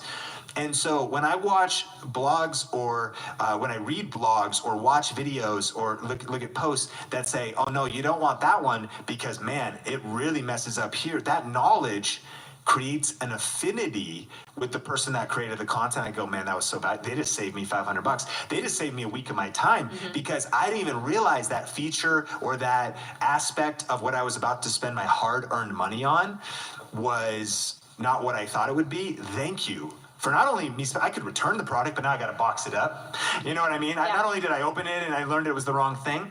So save people time, save people money, give people more peace of mind, help create momentum for them, get results in their lives, give them knowledge that's truly valuable for free. Man, when you start doing that, that will unlock a world of possibilities for growing your business and your brand faster with the internet and social media. So powerful. Now, if you're a business owner, go make those videos. We want to encourage you right now. Get a plan, have a strategy, and make sure you have these videos in 2020 and beyond. And Sean, what are some other ways, if they want to go deeper with Think Media and Think Marketing, that they can do that? Yeah, I mean, I think that probably one really great way would be to check out our video about how to come up with the exact kind of content ideas and titles for YouTube videos, so you know exactly what problems to solve. And so we'll link that on the YouTube card and put in the description below. We have 3 tips on our process for how we do that, and that's how we've got over 100 million video views. Was basically following that system that we teach on that free YouTube video, so you can go check it out. And then I think that grow with video, like we're super excited. Once a year, business owners, business leaders, influencers, and people that coaches and experts, authors, people in the nonprofit space gather in Las Vegas, people that want to learn video. That's why our conference is called Grow with Video Live. And so if people want to learn more about that, growwithvideolive.com. 2020 is going to be amazing, and that's just a great way to stay on the cutting edge of how to build your business with modern marketing, online video and the best digital marketing strategies that are working right now. Thanks for checking out this episode. We hope you got a ton of value. And if you haven't already, subscribe here to the Think Marketing Show wherever you're watching or listening. And hey, it would mean the world to us if you would rate and review this show on Apple Podcast. As we grow this movement of purpose-driven content creators, we encourage you to share it with a friend. And we'll see you in the next episode.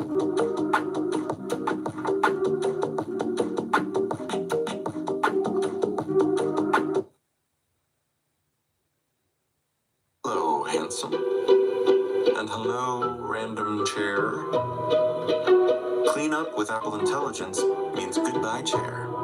iPhone 16e. Latest iPhone, greatest price.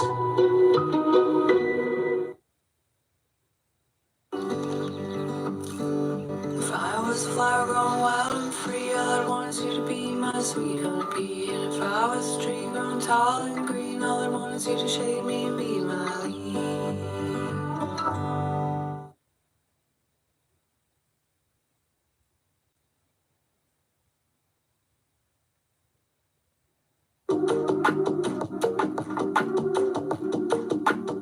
Welcome to the Think Marketing Show, the #1 podcast for growing and scaling your business with online video. I'm Heather Torres. And I'm Sean Cannell, and we're from Think Media. And if this is your first time listening, welcome.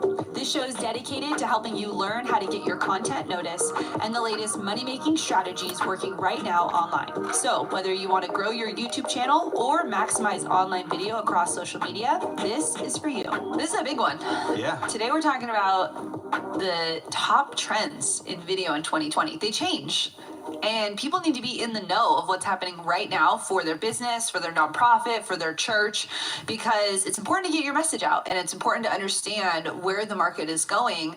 And we have the expert here. So I'm excited to ask you, what are 5 trends that you see happening right now? Chin, number 1. Yeah, I'm fired up. Number 1 is I actually think that in 2020 and beyond, it has shifted to quality.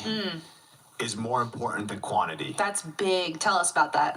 And let me finish and say, but I actually think it's both quality and quantity. But if you had to pick one, I think quality is now the dominant thing. Now, that's kind of a very confusing thing that can intimidate people because they think, okay, wait, I got to get a $4,000 red camera and I got to get custom lighting. It's not that. It's the content value, not the production value. It might be something shot on a phone. It doesn't even mean that it's super planned, but what it means is that quality matters. And I think that what we saw in the past was sometimes a pressure to just go like live every day. Just get like a lot of content and be there, but that content had no value a week later or a month later, or to just try to put out as many pieces of content a day. And of course, Gary Vee is talking about like publish 50, 100 pieces of content a day. And that's the quantity piece that does matter. But what I'm talking about is I think the trend is that quality is what rises to the top on any platform. That in some cases, with organic reach going down, you might only get a few chances to get in front of people. So here's the question to ask. What experience are they having with your brand when you get that chance? When they get to meet you and they give you a shot, they see your video in their feed, they see that YouTube video, you even rank for a search term, and when you first optimize a video, it shows up on YouTube, and they might let you rank for a while, and they're gonna see what people think about it. And when people watch that video, what is their experience? And I think because we now have helped even over like almost 4,000 people in our video ranking academy community, I've noticed that sometimes people just feel this pressure and they feel like it's like a badge of honor. I upload 7 days a week, and I almost feel like maybe you should upload only 1 day a week, but take all the energy you were putting into the 7 into 1 to make it higher quality. The last analogy when I think of quality is the difference between writing a book and writing a tweet. A lot of people feel the pressure to post on Instagram every day, write a post on Twitter 10 times a day. But someone who sits down, and there's a great book about this called Deep Work by Cal Newport, who's known for not really being on social media that much. But when he puts out a blog post, very rarely, or when he puts out a book, it is a bestseller and it impacts and it lives on for weeks, months, and years to come. Now, I'm not saying every YouTube video is a book. I'm saying that's the mindset, is leaning more on quality, because what we've learned with YouTube being a search engine and ranking videos videos, that when we take longer to make something better, that we can reap the rewards from that piece of content for weeks, months, and years to come. When we rush something, we might get some quick action that day, but we have to wake up the next day. It's like fast fashion versus something high quality. It's like investing in something you wash twice and it falls apart versus something you can hand down to the kids for generations.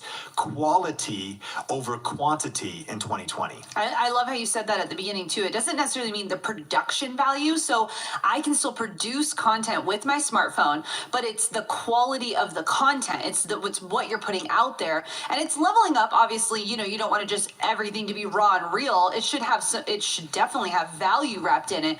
But I love that you said, it's not necessarily about leveling up the tech, because that's not necessarily what's going to change it. It really is about the content and the value that you're exchanging. The substance, and you're a great example of this. On your homeschool channel, you think about the substance. And in other cases, when it comes to homeschool, how many books have you read on the topic? Almost everyone out, maybe 50 books. So I think a lot of people, when it comes to mastering their subject matter, they have read no books about the subject, or they've read one and they have a surface level understanding.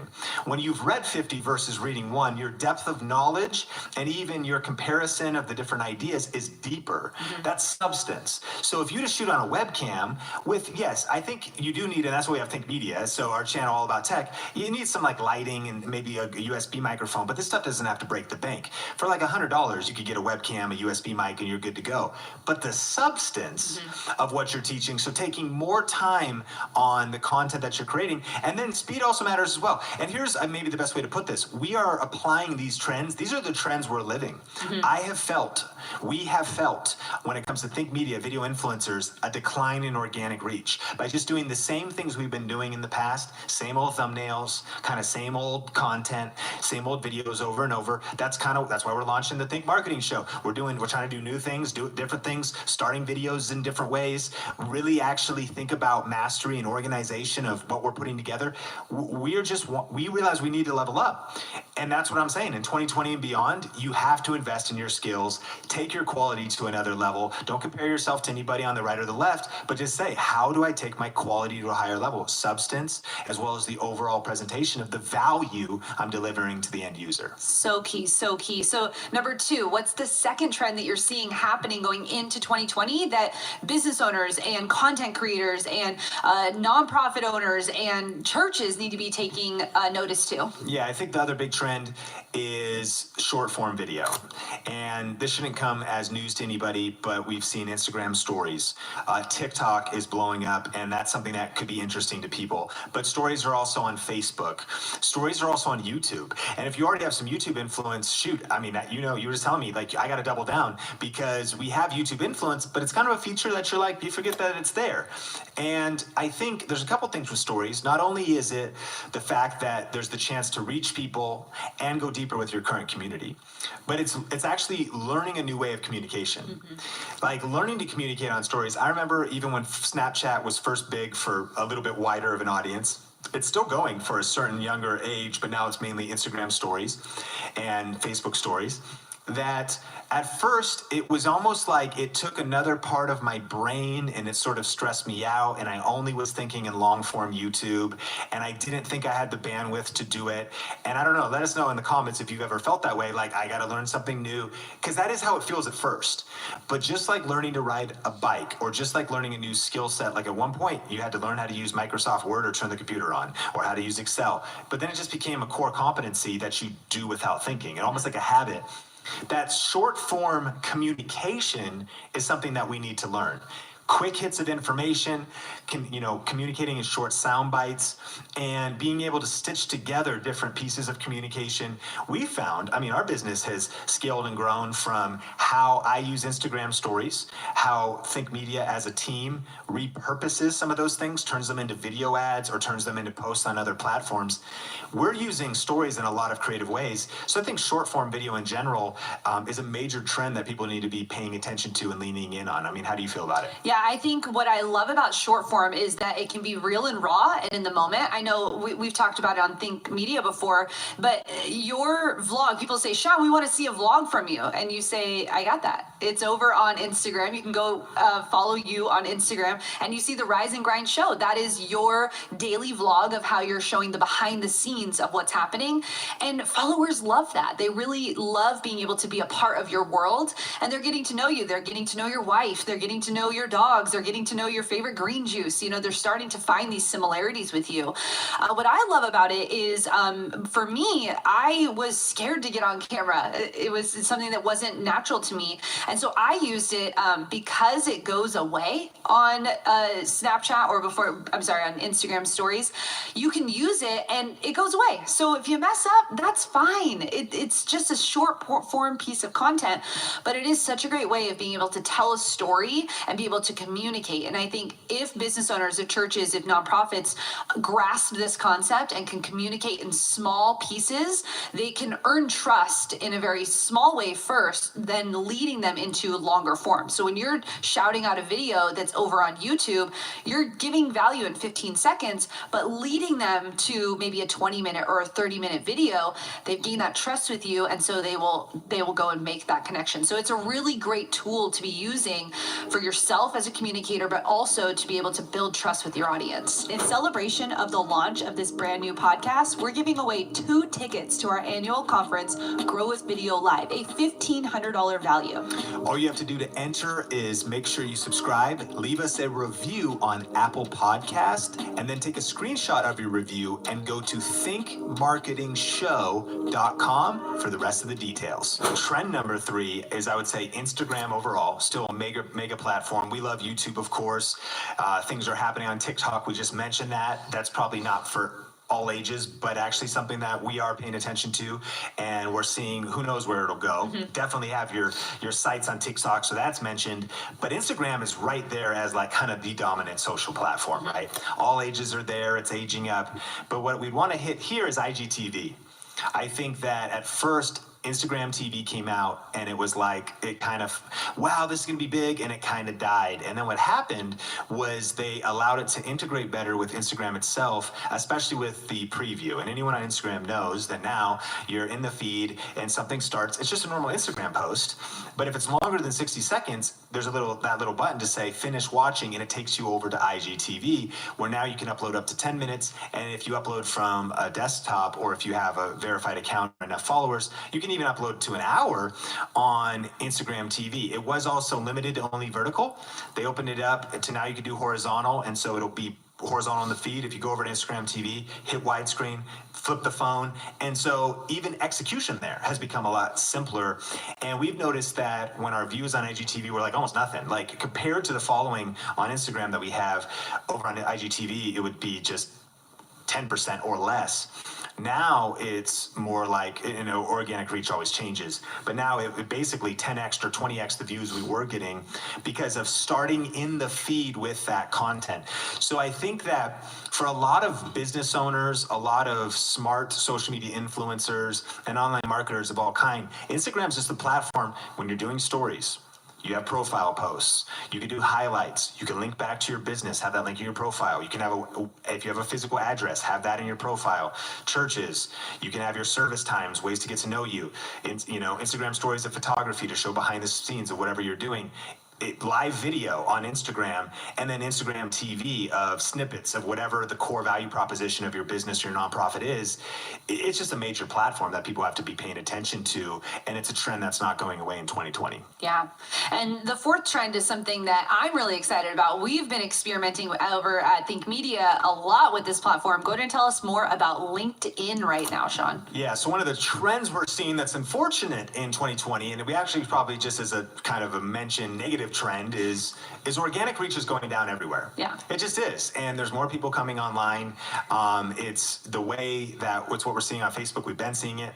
Instagram is tough too. But hey, what are you gonna do? Cry about it? You got to still use it. And if at one time you reached 50% of your audience, now you only reach 5%. Well, thank God for the 5% that you are reaching. Like, keep working it and keep trying to level up your content.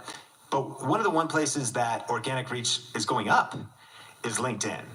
And it was almost a little over a year now ago, maybe almost 2 years, probably about a year and a half, that I went to the first LinkedIn video creator session at VidCon, which is historically a YouTube conference. They just celebrated 10 years. It's a conference in Anaheim, California, about 30,000, besides about 1,000 or two business executives and corporate executives, is about 28,000 fans of YouTubers. You know, it's a lot of like 16-year-old girls and a lot of gamers and that kind of crowd. But a few, and then you'd have the industry track. And on the industry track, they had the first ever LinkedIn video creators session. And I remember I heard about that and I was like, what a joke. Like, are you kidding me? Like, that place you put your resume, you know? Like, video creators? Like, what are we talking about? And I remember, though, I was in the hallway and I was talking to somebody about that. I was like, did you see that LinkedIn video creators thing? Like, hilarious. And he was like, no. Somebody I trust. He's like, no, man, it's like legit. You need to see what's happening over there. So I went to the session. And I met some of the pioneers of LinkedIn video that were just posting videos and had built 30,000, 60,000, 100,000 person communities whose videos were getting 5,000 views, 15,000 views, and they were using it to even boost their current careers. They were using it to scale consulting and biz dev opportunities. They were using it in so many creative ways. And here's the big shift, that LinkedIn had shifted under a lot of people's watch, not even aware that it was happening, from being just a resume posting platform to a content platform that is more like a Facebook or an Instagram, to where you now have a feed, and you kind of always did because you could do articles and text and photos, but now you have kind of a full media suite where videos can show up in your feed. LinkedIn is releasing live video, and many people have it in beta. 2020, it'll certainly go public to everybody, or there'll be some sort of a process to get access to it.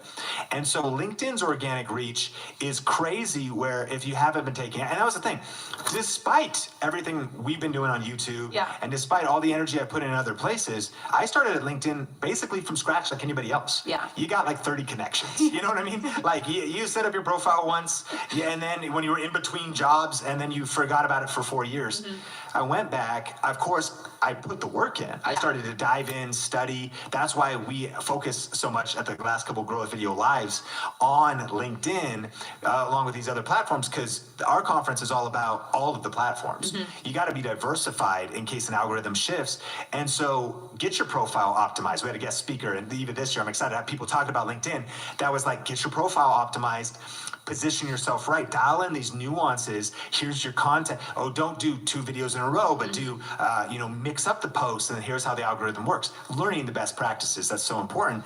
Now, I mean, I don't even know what it is. I'm probably coming up on a little over 10 or 12 or 13,000 connections plus followers. There's 2 different groups of people on LinkedIn, because we've been putting in the work, like posting video content, repurposing a lot of content, because we already have content.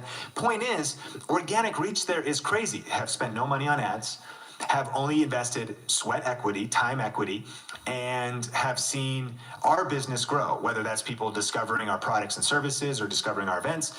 And so the opportunity to invest in LinkedIn to build your brand, build your influence, meet your target audience, meet people that should be doing business with you or should be a part of your company or your business is huge.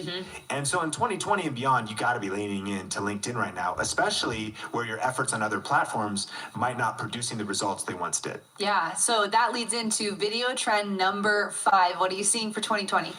Yeah, and that basically sums it all up, that organic reach is going down, meaning trend number 5 is pay to play. And this has kind of been true. It was especially true years ago on Facebook. At some point, they said Facebook is now a pay-to-play platform. What's that mean?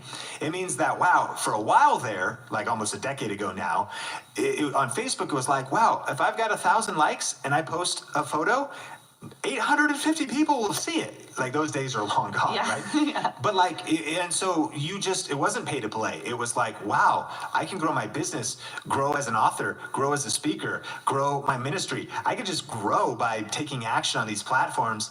But then it shifted to where it was like, basically, we want you to boost posts. We want you to do like campaigns. We want you to do Facebook ads. And that has been true there. What I'm seeing and what we're seeing across all platforms now is that as organic reach is going down, those that understand paid execution and paid advertising are going to be ones that have an edge. It makes sense. And we could complain about this. You could get mad about it. But all of these companies, they've been growing their companies, Facebook, Instagram, LinkedIn. It's going to happen everywhere. And so they've been growing their companies. They got to make money somehow, and they make money through advertising. And as the feed, there's only that one feed. Like, it can only fit so much content. And so as more people get on the platform, as more people post, as more people listen to the Think Marketing Show, you know what I mean? Like, in a way, we're constantly like, we shouldn't be giving this information away, because it's like that, just more people posting in the feed. But what our passion is like, again, these are the things that are working now, and we want to give away those best practices. So even this one is then saying, okay, set your business up in such a way that you can profit from advertising, meaning you're selling something online. Then in that way, you're going to get brand lift, brand reach, brand awareness, because if you're paying for more reach, and what I'm not saying is that you just start dumping ads into trying to get one post to be seen by more people. But I am saying that, for example, when we do YouTube advertising or Facebook advertising, it leads directly to the sale of something. But in the process of getting there, we meet thousands of people. Right. And it's profitable in that process. Those who learn how to master that process are the ones that are going to win in this new decade. Understanding and mastering paid advertising mixed with organic advertising and social media marketing, that's what the Think Marketing Show is all about. And of course, we're going to be diving deeper into those concepts in future episodes. Thanks for checking out this episode. We hope you got a ton of value. And if you haven't already, subscribe here to the Think Marketing Show wherever you're watching or listening. And hey, it would mean the world to us if you would rate and review this show on Apple Podcast. As we grow this movement of purpose-driven content creators, we encourage you to share it with a friend. And we'll see you in the next episode.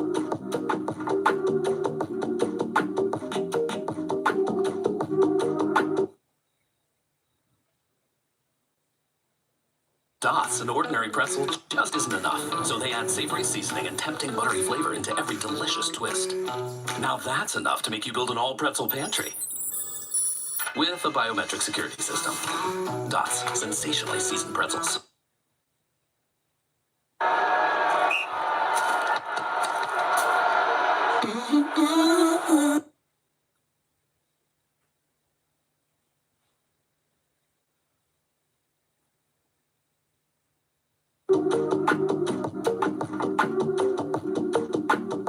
Welcome to the Think Marketing Show, the #1 podcast for growing and scaling your business with online video. I'm Heather Torres. And I'm Sean Cannell, and we're from Think Media. And if this is your first time listening, welcome.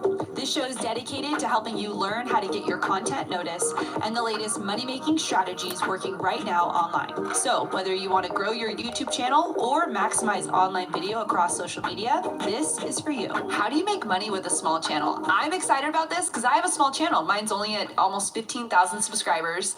And we have a lot of people who look at you with 1.5 million subscribers, having a 7-figure media company, all these big things, but everything starts small. Yeah. So talk about how do you make money with a small channel? Well, first of all, I actually think that even your channel I wouldn't consider small. I mean, 15,000 is insane, you know, and you've already made quite a bit of money off of your channel.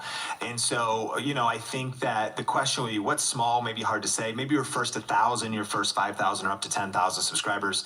I think about friends of mine that were able to go full-time around 10,000 subscribers. I was able to go full-time at around 20,000 subscribers. I went all in on Think Media at 16,000, full-time at 20. So what are the strategies? Well, the first thing And I know that this is going to be one of those like, okay, come on, man. Like, but the first thing is actually like not to focus on making money at all first, but to focus on influence first. You know, our phrase over at Video Influencers is helping you build your influence, income, and impact. And we say it in that order because it actually is a progression, that you can't make income if you don't have influence. And you can't make a difference and an impact if you don't have influence or income, in our opinion. Because if you can't keep the lights on, or if you're starving yourself, then how are you going to ultimately impact others? You need money to fuel the mission. So it all starts with influence. And the reason I say that is the first thing I would say to make money on a small channel is find another way to make money. Like, too many people, I think they maybe start with desperation, which is the worst way to start anything. If you start in a desperate place on YouTube, you'll make bad decisions. You might try to make quick money with affiliate marketing. We'll talk about that in a second. And it can be good, but too early, and it's maybe coming from the wrong place. You might try to use gimmicks, and you might try to use clickbait, as opposed to saying, you know what, I'm going to identify another way to make money so that I can even fund my YouTube channel in its infancy stage.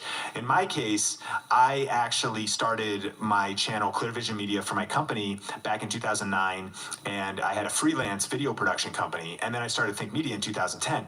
So in 2009, I used my cameras and my lighting and all these things that I actually got from taking a loan out, and the way I was paying the loan down was from waiting tables at Red Robin, and I thought if I can't make money in my business, I can at least just make extra tips on the weekends and eventually pay this thing down. I took out a $7,000 loan to get the gear, and I realized that I was going to pay the bills via doing freelance video work, building websites, doing YouTube optimization, and then use YouTube to do YouTube and affiliate marketing, reviewing cameras with really no timeline of when I needed that to succeed.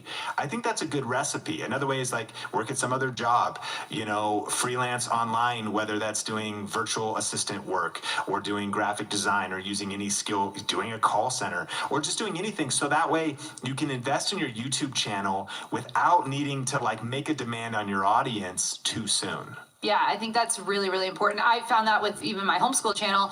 I work for Think Media, and so I have zero pressure on that end to fund that mission, but it is a mission. Like, it's close to my heart, but I don't have the time to make courses yet. I don't have the time to develop out the curriculum that I want to. I don't have that time yet. So one of the things you introduced to me was this idea of affiliate marketing, and I know that's how you went full time. So let's talk about what it is and how you can apply that to your YouTube channel as a small channel to start making money. Yeah, you know, that also, affiliate marketing requires a little bit of influence because we talk about affiliate marketing. We recommend signing up for the Amazon Associates program because Amazon is the everything store and pretty much everything is there. When you sign up and you get a custom link, now when someone clicks your link and buys something, you'll make between 4 and 10% off that sale. And this is a way that initially I was able to quit my day job and go full-time on YouTube, was just through Amazon and YouTube and talking about tech and cameras on my channel Think Media. However, early on, people go, that sounds awesome. So they try to apply for the Amazon Associate program. They have 1 or 2 videos up. They only have 33 subscribers. Or maybe they even have 3,000 subscribers. The average video gets around 350 views, but you don't have a ton of momentum yet, a ton of influence yet. And so what people do is they apply for an affiliate program. They either don't get approved or they get approved, but they don't make enough sales within enough amount of time. So then their account gets shut down. It goes back to needing influence first, needing to kind of hit a tipping point of growth, a tipping point of kind of breaking through with your content. And so once you hit, what I'd probably recommend is that you probably want at least 10 to 20 videos.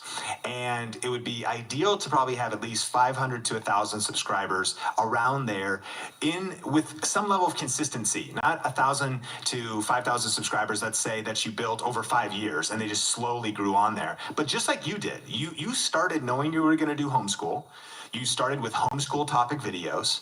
You started to build momentum, of course, also ranking videos, answering specific questions, being a Video Ranking Academy student, just doing that like to the T, and it really worked because your channel's growing on autopilot, even if you didn't upload a lot of videos. And then it was no friction for you to get approved for the Amazon affiliate program, to work with other affiliate programs through curriculum companies. So yeah, affiliate marketing is what I would recommend. And notice, we didn't say YouTube ads and any other way. I think affiliate marketing is the best way to start start making money as a small channel, because you don't need a brand to select you for a brand deal or waste your time emailing brands when you're super small and it's just a ton of work. You can, as soon as you get approved for that program, you can start making money based on your results. If you can figure out and all you need is one video to really change your life. We mentioned the greens powder video where I have a green juice powder that I mix up. That video has earned over $10,000. It's one video in one niche around one keyword that blew up like that. I've got this video called Best Christmas LED Lights. One video, that video has generated over $10,000, and every year it generates more. One video around one keyword in one niche. I didn't get the brand to work with me. I didn't get free products sent to me. I actually purchased the product myself, or actually I got to borrow it from a friend, but I hustled to get it. I didn't have to talk to anybody else. I was empowered myself to use affiliate marketing. And I know maybe this is some new terms to some people. So we actually have a playlist over on Think Media, our affiliate marketing series. We go deep. And so people could learn a little bit more about affiliate marketing as I think the best way to make money with a small channel when you're getting started. Yeah, and a lot of times one of the mistakes we see is that people will just put links down below and there's no reference point to it. So talk about how you were able to go full time with affiliate marketing because of the connection, or tell us a little bit more about that. I think, and we actually teach that in a program. Maybe we'll just link to it because there's a baby course that we have called Video Product Review Profits. And we'll just put a link to that in the description below. I talk about, I think, 5 unique things you need to know about making money with affiliate marketing through product reviews. That's where people make a mistake. They just have like a vlogging channel and they think, I'm going to vlog, I'll link up to the camera I use in the description, and then some people will click that, I'll make money. No, because the intent in watching your entertaining vlog is not to then check out the description for things to buy, and they're not looking for a camera. Conversely, if you do a video called Blend Tech versus Ninja Blenders, which one is better? The person who's watching a video like that probably wants to buy a blender at the end of that viewing session. So what I mean is, and what we teach in that program, is being congruent through the whole process. Really thinking through what is the online consumer, the online shopper, which, by the way, that's why I love affiliate marketing. E-commerce is only around 15% going into 2020 in this next decade. That means that, again, only 15 out of 100 people are shopping online. Most people are still shopping offline. Well, that's going to continue to grow. More people are going to keep shopping online. That means more opportunity for us to do product reviews, to cover products we love and use and do product tutorials to make a lot of money through affiliate marketing. So what's the intent of the consumer who comes online? What are they searching for? And then when they watch the video, what kind of information do they want to learn? And then what do they need to know about doing next? Helping them make that next decision to click on that link. And then even thinking past that click to the fact that you say this product's amazing, but then they get to the page and the page is not super optimized, or you say it's amazing, but there's horrible reviews on Amazon. No one's going to buy that because you also then, your credibility is lost in that. So you're thinking through a whole, what we would call like a customer journey, which is a whole different approach than most people when it comes to affiliate marketing. They just kind of lob it out there, hope to get some clicks, hope to get some sales. And I've learned that, just hope marketing doesn't work. Yeah. You have to do strategic marketing. And again, we'll link to some resources if people are interested. In celebration of the launch of this brand new podcast, we're giving away 2 tickets to our annual conference, Grow with Video Live, a $1,500 value. All you have to do to enter is make sure you subscribe, leave us a review on Apple Podcast, and then take a screenshot of your review and go to thinkmarketingshow.com for the rest of the details. Yeah, okay, so build influence first, start with affiliate marketing, and then our third point is to sell something. Yes. We didn't even mention YouTube ads. Yeah. And, what's cool about YouTube is that if you get approved for monetization after 1,000 subscribers, 400 hours, 4,000 hours of watch time within 12 months period, now you can monetize your videos. Sometimes people get so myopic, so focused on just that way of making money, and it's a losing recipe. Because what I've learned is even if you start getting, 500,000 views a month, depending on your CPM, that might only be let's say a couple $100. And again, you could make a couple $100 somewhere else. Like build your YouTube, go drive Uber or Lyft during, for a few hours every day, make that money, and then focus on growing your YouTube channel to build something more significant. And what that thing that's more significant could be is selling something. Thinking about, can you create a digital product? We talk a lot about this. One of the reasons why we started Think Marketing, because the e-learning industry, people that are now wanting to learn online and the traditional forms of education are really being flipped upside down, is going to be, Forbes did an article, by 2025, it's going to be almost $1 billion a day industry. Like 330 or so billion a year. That means $1 billion a day people are going to be buying. Love my natural hair, but not what hoodies were doing to it. So I made my own. Chase and Philly helps my business grow one hoodie at a time. Get financial guidance from bankers in your community and convenient digital tools all in one place. Chase for business. Make more of what's yours.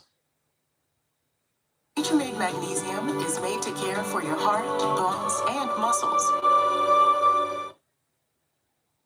People are going to be buying e-learning materials. Yes, through e-learning through colleges and universities, but also through the stuff we create. We have digital courses. We have all these students like in our Inner Circle program that have digital courses, and all these different people that are packaging their expertise, their knowledge, or just how to do something or how to learn something, or packaging digital communities, these really cool things. And so that's something you could sell. But you could also sell all kinds of things. I mean, we have, I guess this is e-learning too, but McCain Dogs has a physical brick and mortar dog training studio up in Canada. And they also have an online course for how to train your dog. We have other people in our community, some people that are like doing kind of cocktail stuff. And what they do is they'll sell the shakers and they'll share the sifters. Kent, who just came to our mastermind in Las Vegas, Cowboy Kent.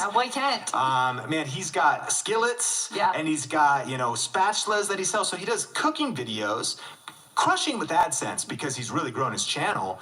But he's also making money through events. He's making money through physical products. So the reason we skip past ads is you want to think of YouTube not actually as your business. Probably the worst mindset you could ever have. It's just a distribution channel, right? You want to think bigger than YouTube. Use YouTube to make your living. Don't make YouTube your living. AdSense can go up and down. It could disappear tomorrow, but if you have a real business, I sell physical products. I sell skillets and cooking materials, and I have got cooking classes and cooking retreats. Well, you've got a real business, and then if YouTube changes, well, you can move to the next platform. Like you could go somewhere else. But so what is that bigger business you're building? What is that something else you're selling? There's a lot of opportunities, and I'm excited to talk about that in future Think Marketing Show episodes. Yes, the Think Marketing Show. That was amazing. So build your influence, affiliate marketing, and then sell something. What incredible tips for having a small channel. And I think, again, even if you have a small channel, you can start applying these things, but it is the long game, right? It isn't, let's get to our first 100, 10,000, 100,000. It's the long game of building something that's sustainable online. So thanks for those tips, Sean. Thanks for checking out this episode. We hope you got a ton of value. And if you haven't already, subscribe here to the Think Marketing Show wherever you're watching or listening.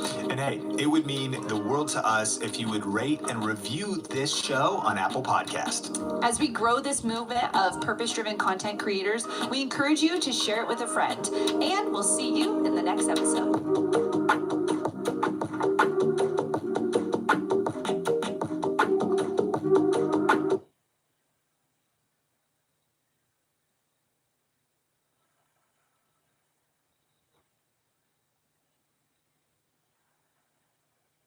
Hello, handsome. And hello, random chair. Clean up with Apple Intelligence means goodbye, chair. iPhone 16e. Latest iPhone, greatest price. Golden Oreo Cakesters. The GOAT.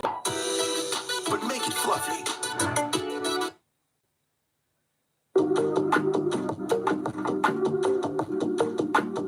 Welcome to the Think Think Marketing Show, the #1 podcast for growing and scaling your business with online video. I'm Heather Torres. And I'm Sean Cannell, and we're from Think Media. And if this is your first time listening, welcome. This show is dedicated to helping you learn how to get your content noticed and the latest money-making strategies working right now online. So whether you want to grow your YouTube channel or maximize online video across social media, this is for you. Well, today we have a special treat for you. We have Omar El-Takori from the Think Media team here. Super pumped, excited to be here. And Omar has really gotten us into video podcasting. And a few months ago at Grow with Video Live, our annual conference that we host here in Las Vegas, you shared a really awesome keynote. Tell us about it. Yeah, so essentially what I shared was just a case study of one of my clients and how their video podcast has been able to help grow their online sales from $30K to over $250,000 a month in just 8 months. And so that's just 30 grand month over month, simply implementing video podcasts to their business. And so I think this is encouraging because a lot of the things that I'm sharing, you could apply in your business, in your YouTube channel, in your podcast. Even if you're thinking about, if you've dabbled with the idea of starting your own podcast and essentially how to even get started, there's a lot of information there. But yeah, I'm super excited for everybody to check this one out. Yeah, so here's your all access VIP front row seats to the recording from Omar's keynote at Grow with Video Live.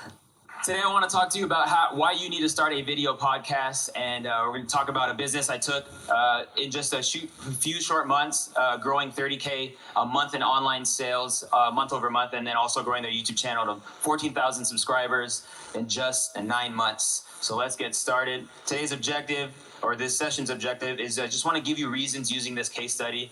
You know, Sean said this earlier, that reasons come before results. And I think before you see results, the thing that actually keep you going is your reasons. And so I want to also give you tips on how to start your video podcast. And the purpose of this is that I would leave you convinced to start a podcast so you can make more money. Nobody in this room wants to make more money. I'm just kidding. So you can make more money and build your brand authority. Digital audio accounts for the biggest share of time spent on mobile, with social media and digital video following. Sean shared that, and then so that goes to say that video podcast is the ultimate strategy because when done right, it fills all the things above. It fills the audio aspect of things, it fills the social media aspect of things, and then it fills the online video aspect of things. You know, it's funny because we say link in bio, but we forgot that it stands for link in biography. Okay. Link in bio. My name is Omar El-Takori. In 2007, I chose broadcast journalism as my elective in high school. You guys are like, dang, he's young. Or you guys are like, dang, he's not old, but I really enjoyed it. I really enjoyed shooting videos. I enjoyed doing PSAs and fun announcements for our high school. And I bought my own camera and pirated Sony Vegas because I was only in high school. I don't know how to buy stuff. And then I just got to go. I just started editing videos and creating content. I started vlogging in 2007. Didn't make money by 2008, and so I quit. I have a family. That's facts. This is a picture of my fam. Yeah, family. Go families. This is Amanda and little Ruby Grace. A little bit more. I have an agency that does content creation for businesses and offers YouTube strategy to help grow businesses' audiences. And I also work at Think Media as lead content creator. And then I also have a YouTube channel where I teach beginner photography and videography.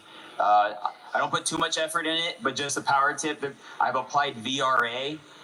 I've applied VRA to my channel, and with just 12 videos, I have 16,000 subscribers.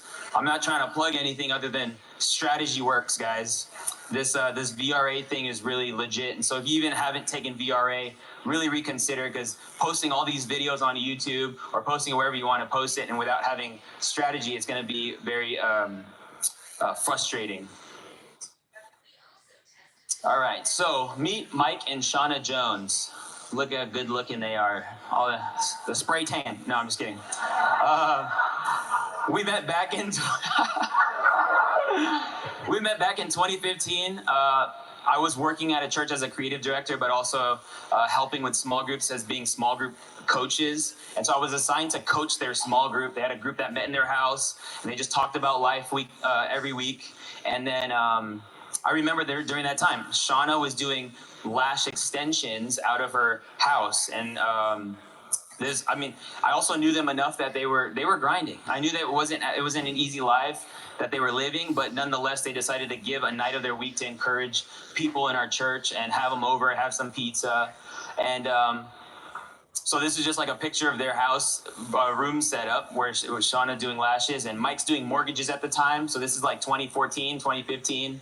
And she would hustle. She would spend hours, during the night on Instagram following girls in the industry. And what that means is simply girls that work at the pools here and the clubs. Girls that, like, if you can get fresh lashes on them, they'll probably tell their friends and then they'll probably hit up Shauna.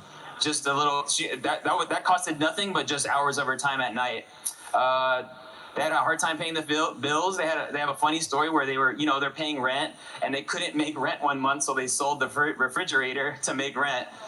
And it's just crazy things like that to think that, they have just an early story, and they just grinded, man. They saw that there was some promise there. They felt like there was something there, and so with hard work, and they really just went all in on their business. In 2015, they opened up their first salon here in Vegas, and just fast forwarding 2.5 years, they now have 3 salons here in Las Vegas. You give that up, that's pretty gnarly. They have 3 salons in Las Vegas, across the valley. 100 lash artists are working under them. They also have a training course that certifies lash artists. So they're bringing people into the industry too through their brand. And so essentially, these are all things they had in place prior to, going in with video podcasting or even YouTube. And so I just wanted to paint this picture of maybe there's an aspect to your business that you're missing. That could probably help your video podcast really pour in fire into your flame. Or is it gasoline into the fire? Yeah, it's kind of like that. All right. So here's some things that every business needs in order, I think, to stay relevant and stay effective. They're practitioners. The first thing is practitioners. You can also put this like services. So they are boots on ground. This allows anybody to stay relevant and also be on top of trends. So I'm a content creator myself, but if I stop taking photos and I stop doing video just because I grow out of it, then I'll start speaking into an industry and I'll just be the old guy that's using old terminology and still talking about DSLR cameras when mirrorless cameras are the thing to do. And so, the practitioner aspect of their business helps them stay relevant. Secondly, products. Do you have something to sell? Raise your hand if you have something to sell. Awesome. That's like half the room. So you got 50% of this room needs to work on physical product or a digital product. And don't think you have to overthink it either. I think just a quick power tip, you can record yourself do one thing and sell it as like a pay-per-view in its entirety. So whatever that is, if that's, a consultation for someone getting their eyes checked, the full process, somebody recorded you, it's $15 on your website, just a thought. The third thing is they're professors. This is a stretch. I just wanted to do 3 Ps because I want to keep it consistent. But essentially, they have an educational wing to their business. Do you have an educational wing to your business? 3 things that you can have on your business that can just create an ecosystem, because people can meet you at the education, they can stay in your world because you're offering them supplies, and then you're still doing services, so you're staying up on trends. So as they keep learning from you, you're staying up on trends. We meant to serve quality period care. This L has a very high standard, and we want to ensure that we have the very best. Love is honest. This is L. Why is Rich so good? So annoying. Buttery, salty show-offs. I love them. Is that a smile? This is a salty club. Salty. You're gonna get us kicked out. So? That's better. Loved by everyone, even the saltiest. So you're staying up on trends. So as they keep learning from you, you're staying up on trends. Amen. So just Mike hits me up. This is like a year ago. He's like, hey, Omar, how does your YouTube channel have so many subscribers, but you upload 0 videos? And I told him, I was like, it's the power of making searchable content for an audience that I have predetermined, which was beginner photographers and videographers. And he's like, could you do that for us? And I was like, nah, man, this is too valuable. Because if you hire me and we apply these things, you can cut me off at any time, and this will keep working for you forever and ever. He's like, let's go grab lunch. And he asked me again, and I was like, all right, man, let's do it. And so always ask twice. You never know. So we started a video podcast, and we picked a day to shoot all the podcasts. This is what we can call batching, right? So this is what they had January 1st before we started doing their YouTube channel video podcasts. They had 30 subscribers because they uploaded iPhone videos and all their Lash artists subscribed. They're in the room and that's why they're laughing so hard. Okay, they had 0 podcast streams because they weren't doing it. And they were doing $30K a month in online sales, probably for the last 6 months of 2018. So that's a screenshot of their December sales, which was 29 grand. How we did it, we bought the gear. That's the first step. You gotta buy the gear in order to do it, but don't overthink it. We just simply shot this in one angle, straight on angle. And I shot in 4K. Most of our phones in this room actually shoot 4K. And then I edited a 1080p project. I know that probably flew over some people's heads. Essentially, I filmed it really high resolution, and then I edited a smaller resolution so I can have it makes it look like we have multiple angles. And I'll show you an example in just a second. Then we captured the audio on a Zoom recorder, edited each episode straight through. This alleviated the headache. We're not trying to cut videos or cut content so it came over quickly. It was just like, all right, ready? All right, here we go. Start the show, hit record. And then end the show, hit record, and then the edit was just that simple. In celebration of the launch of this brand new podcast, we're giving away 2 tickets to our annual conference, Grow with Video Live, a $1,500 value. All you have to do to enter is make sure you subscribe, leave us a review on Apple Podcast, and then take a screenshot of your review and go to thinkmarketingshow.com for the rest of the details. Content without strategy is just stuff. So you want to make sure you got strategy. You put out all this stuff. I say this, if you have the best product and nobody knows about it, guess what, friend? You don't have the best product. Someone can have 50% good of product that you offer maybe, and because more people know about it, I'm sorry, they have the better product. That's just the reality. So who wants to know what they got now? Because everybody likes the transformation. So right now they have 14,200 subscribers. Yeah, let's give it up. That's 14,000 people that understand what they're following. That's 14,000 potential lash artists, people who are in the beauty industry that want to start their own businesses. It's a pretty strong audience to have. They have 56,000 podcast streams from 0. That's incredible. And as of August, they've done 220 sales in just online sales. That's 30K month over month. Turn up. Just breaking that down just a little bit deeper, 14,200 subscribers. What does that mean? That means, and I would say, imagine this for your own business. I know I'm sharing this example. How cool would it be if you had 400,000 minutes spent on your brand? 2.5 million minutes watched. They're in your world. You have 2.5 million minutes spent in your brand world, your business, whatever that is. That's pretty powerful.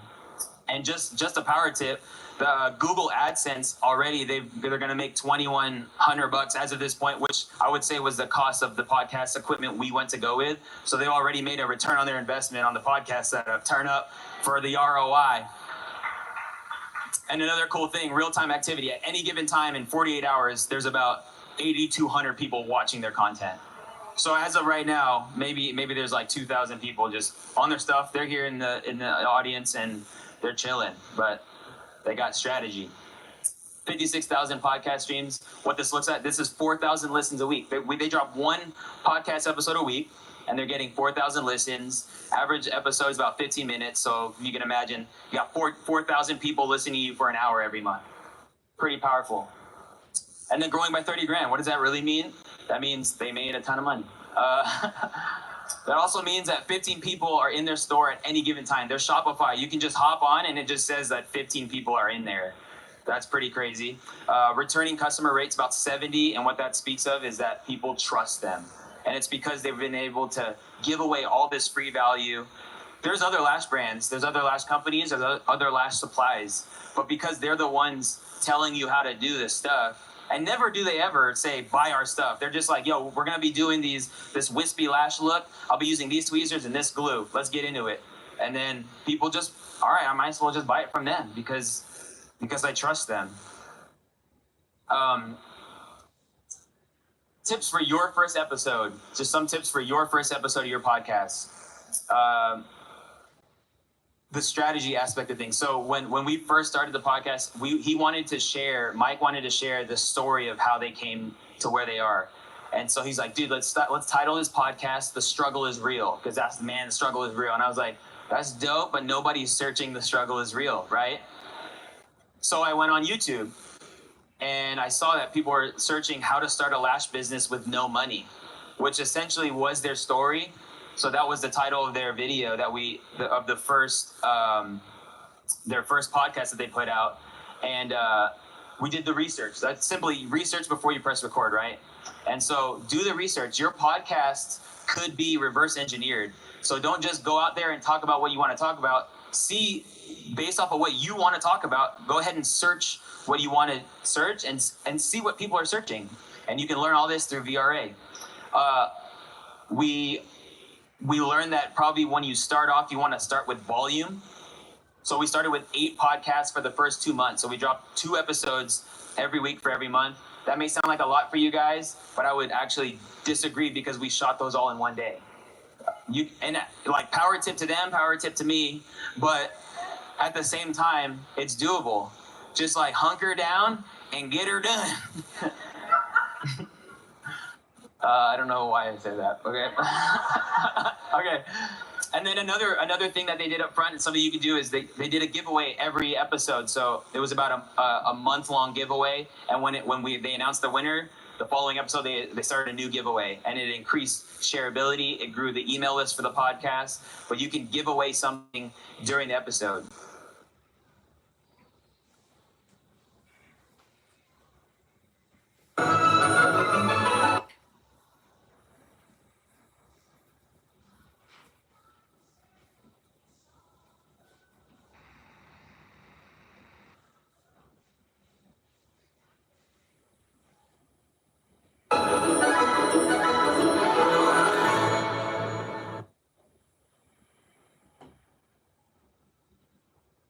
iPhone 16e has a durable design and ceramic shield because the average person drops their phone 208 times a year. Make that 209 once they see the price. iPhone 16e, latest iPhone, greatest price.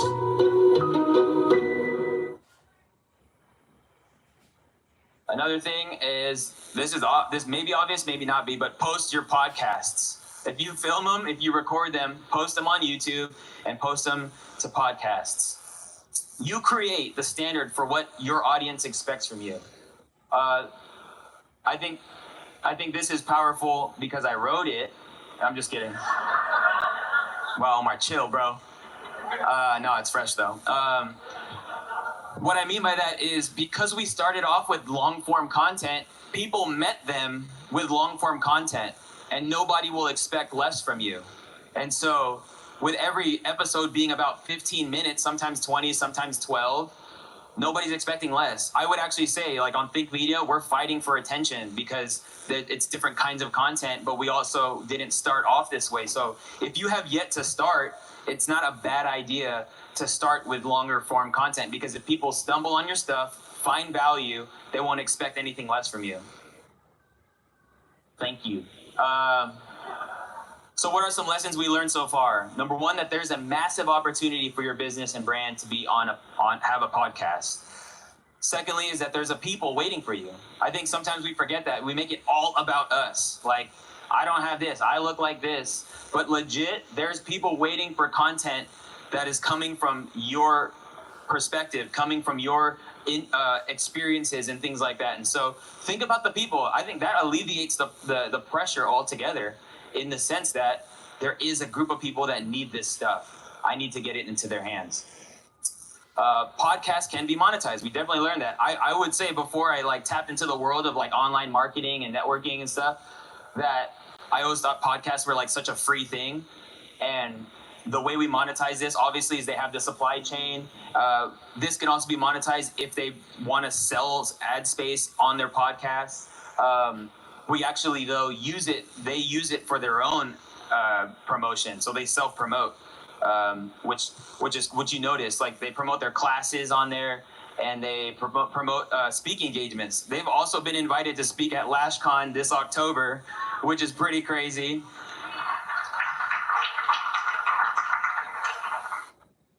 And why is it so important for your business? Raise your hand if you struggle with consistency. Let's get it, everybody in the room. This is an easy way of getting content done. One shot angle, talk straight through if you have your like points dialed in or maybe you just have the general idea what you want to talk about. But again, if you're just starting off, just go for it. It doesn't have to be polished. Another reason is because it gives you the ability to repurpose the content, what Sean just talked about. Like you can cut up 5 pieces of micro content from your podcast episode, not having to ever sit down again in front of the camera, but because it's shot, it's put together, you can now dish out content on other platforms. And then it also builds trust. I think the coolest thing is they just haven't had to sell anything. They're just like, yo, this is how you do stuff. This is what we've experienced. This is how we do our things here at our company. And it's that jab, jab, right hook from Gary Vee mentality, where if they really want to ask, they'll ask, but they actually don't need to. But when they do, it's going to be awesome because people will be like, for sure, we'll go to that live event because we've been following you guys for 2 years. I can't wait to come here. And I think there's a handful of us here right now because Sean has hit you a little bit with the jabs. Sorry. Another good reason is that you reach 2 types of people. Simply making a video podcast, you reach 2 types of people who listen to podcasts and people who are on YouTube. You hack watch listen times, what I talked about, that just because it's longer form, you get to win on that end. And then here's just a legit stat that there's over 500 million active users on YouTube versus less than 1 million podcasts. So that's just a number to keep in mind that shows that there's so much opportunity in this space. So conclusion, start podcasting now. Make some noise if you want to start your podcast. Thanks for checking out this episode. We hope you got a ton of value. And if you haven't already, subscribe here to the Think Marketing Show wherever you're watching or listening. And hey, it would mean the world to us if you would rate and review this show on Apple Podcast. As we grow this movement of purpose-driven content creators, we encourage you to share it with a friend. And we'll see you in the next episode.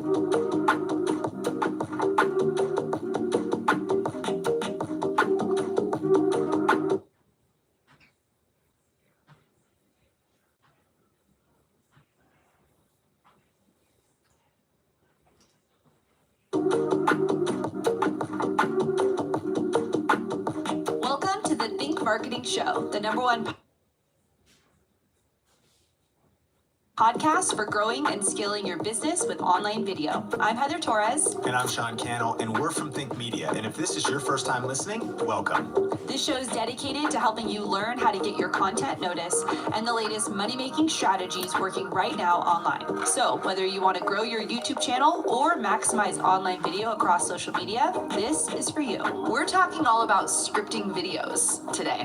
So what are some of your tips for making good videos? Yeah, so I think that this is a big deal because if you fail to plan, you plan to fail. However, there's also a tension that we live in where we can be in analysis paralysis, or we can just be planning forever. And let us know maybe in the comments if you're on either of those 2 extremes where you just kind of wing it and the content's not that great, or you're so stuck and you're like, I need to make it more perfect, to plan the notes more. I think there's kind of a happy middle, and that's what we try to do kind of in our process here at Think Media. And so I have a few tips I wrote down. I think the first one is to always reverse engineer.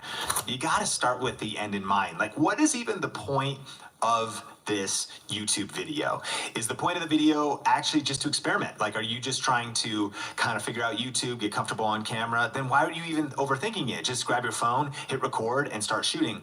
Is the point of the video to educate people about your business? Do you, at the end of the video, want them to go to your website or call you or fill out an application form to hire you as a real estate agent or apply for a loan or something? Like, what do you want the video to do? Is the point of the video to just grow your influence, period? Add free value to the marketplace? What is the point of the video?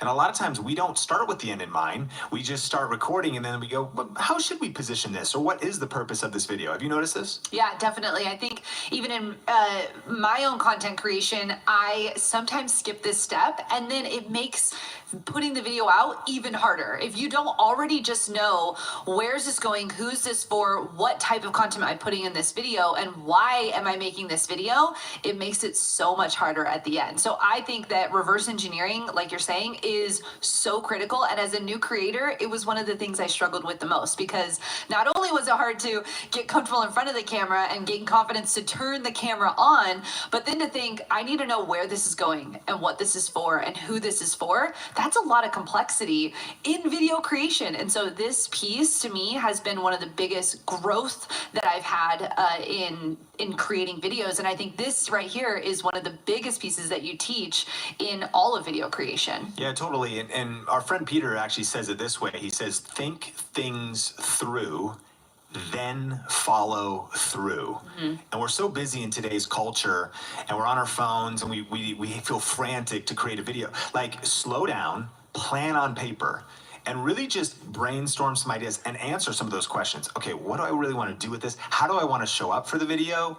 What do I want people to experience in this video? What would winning look like? Like, if this video really did awesome, what would it accomplish? Would it get a lot of views? Would it get a lot of subscribers? Would it get people to sign up for a free giveaway? Would it get people to register for a conference? Would it just build general awareness? Like, really just, and that takes some time. Like, even if it's 10 or 15 minutes looking at that paper. But then number two is then research before you press record. And this is the idea that, especially because YouTube is a search engine, now that you've hopefully planned on paper, you have a general idea of, I kind of know what I want to talk about. I know what my target audience, the people I'm trying to reach, are looking for generally. I know what this video is going to be generally like. You want to then actually research and do some keyword research. And so some of our favorite tools right now are, we use the vidIQ keyword planner. That one is on the other side of the Boost program for vidIQ, and we actually have an affiliate relationship with them, and we love using them. That's like vidiq.com/think. But there's also free ones. Uber Suggest right now is a good keyword research tool that's totally free, and we'll link to a couple others in the description below. We go deeper in this, of course, in other videos, and so we also have a playlist. We'll link that up and put that in the description on specifically our process for like how to research, how to come up with those video ideas. But here's the 101 of it. Take what you've done in your planning on paper stage to the YouTube search bar. Mm-hmm. Have you ever gone to the YouTube search bar? Or I know you have, but we're like, laying this out. So play with me. Okay. So you go to the YouTube search bar, you start typing, what happens? It starts predicting other words beyond the word that I typed in. Absolutely. People see that on Google. It finishes your sentence for you. It's autocomplete. And so if you go to then the YouTube search bar, you can start typing.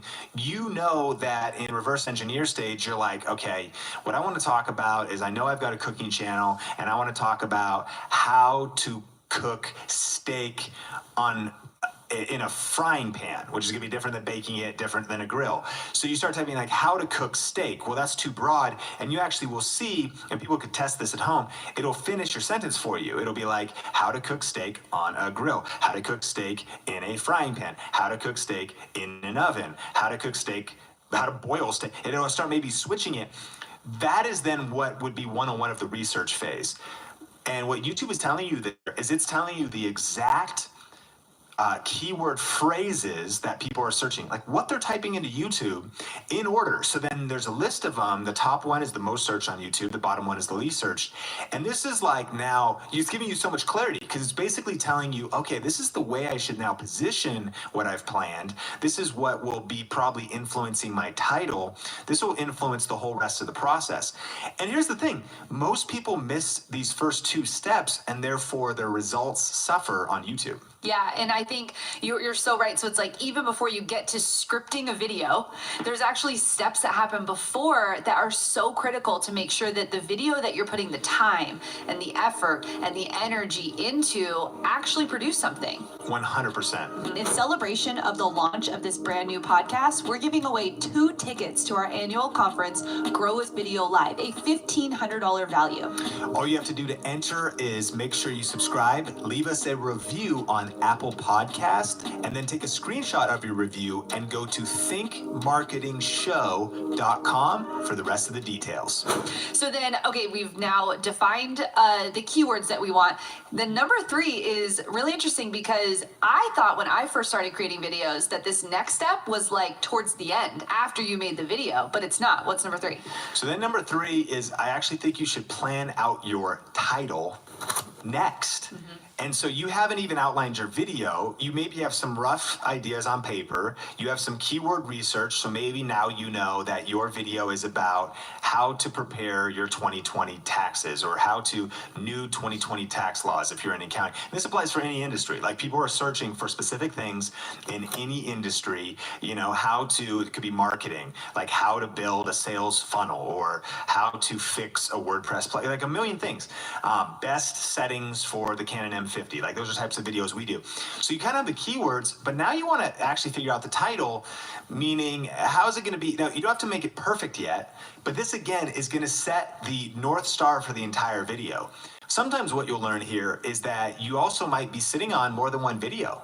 What you prepared on paper actually is going to make a great 4 videos instead of just 1. We've learned that sometimes we can break down tech training, tech education into multiple different pieces. It's like people need to learn how to set the autofocus settings best for a certain camera, but then it's also how do you get the audio settings right, but then how do you get the color right? And sure, all of those could go under a big video, like 10 tips. They also could potentially be broken down into different videos. So in this process, those are some of the conclusions you can make. And here's why this is so powerful. You haven't taken a shower and picked out your clothes yet. You haven't put makeup on or like set up lights. You haven't like made sure your batteries were charged. You haven't spent a lot of energy doing the hard work of creating content. You're actually spending a lot of energy doing the hard work of planning your content, but it's going to save you so much energy in the long run. When we sit down at Think, just our company overall, and start planning content, a lot of times we'll start seeing it splinter off and we'll be like, okay, because we're planning on paper, and by the way, we use Google Docs. Yeah. So we'll plan digitally, but we like to keep everything in Google Docs. If you want to collab with other people, you can add them really easy and everyone can type in there together. And so we then begin seeing, okay, this could also turn into this. And I've learned I prefer to do this the day before. I always prefer not to plan or to prepare any videos the same day I'm going to shoot the videos. It's almost like 2 different types of the brain where you're more in like planning mode. You got your coffee, you got your Google Docs, you're getting it all dialed in and organized. So then, and then you come in with a level of structure where you're like, actually, it's going to be video number 1, video number 2. It's going to have roughly have this title, roughly video number 2 is going to have this title. I want to hit these general points, which brings us kind of into the next point. Yeah, and the next point is something where I think that as you're walking through your videos, there are different types of videos. So if you're doing an interview style video, or if you are doing maybe a sales video with the teleprompter, but we want to get into the content, the meat, the piece that is really important. So now we have our title. How do you plan your content? How do you know what goes into the video? Yeah, so tip number 4 is then to outline your video. Now we're sitting here doing the Think Marketing show, and this morning actually, breaking my rules, but it's crazy as shoot week here, and so we've been packing a lot of stuff in. So I did block the time. I made sure I went to bed early, and I wanted to be super hydrated. I knew we had a big shoot day, and so I opened up Google Docs. You looked at all the topics. Yeah, I did topics, and I got some idea of titles based on where we want this show to go. Absolutely. So then I ran with those, and I started to bullet point points underneath those. So I would say for me, the outline, the video is bullet points. And I also like to have numbers, it brings some organization to it. We've got 5 points here so people can follow along, hopefully, and not just kind of have just general flowing information. What did I walk away with? But something concrete. This would definitely be more relevant for education, how-to, training, when you're teaching something, when you're helping somebody get a result, moving from point A to point B to point C. And then I've also learned, though, that during this phase, you want to give yourself a little bit of margin to bullet a few points, but then also to do further research. So for me, this means like verifying and studying out my ideas. So what we've learned, especially with doing hundreds of videos on Think Media, is I'm like, okay, if I was going to tell somebody how to use the best, how to do set up their camera to shoot video, I'd probably tell them to do X, Y, and Z, and there's like 3 points. Then what I like to do is maybe watch what are other people teaching on this. I'll read a few blogs about it. I'll actually then say, what you'd want to do is make sure your frame rate is set to 60 frames a second. And then I like to challenge myself. Is that true? And then I like to go to blogs and forums. I actually really, again, you haven't pressed record on the video yet, so you haven't actually, you don't want to, it's very hard to go back and change the video later or have to reshoot it if you said something wrong. So I like to verify and study my ideas as much as possible on paper, staring at the computer. And then that way I go, oh, wow. And sometimes I'll catch a nugget from somebody else's video where they'll say, yeah, I tried that and it didn't work. Or did you know? And I'll be like, oh, yeah, that makes perfect sense.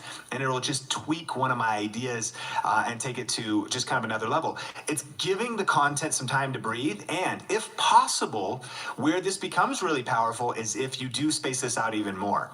I found that once you've planned for a while, prepared for a while, and then taking a break, go on a run, go on a jog, take some break off, take a nap, like get just out of your normal element.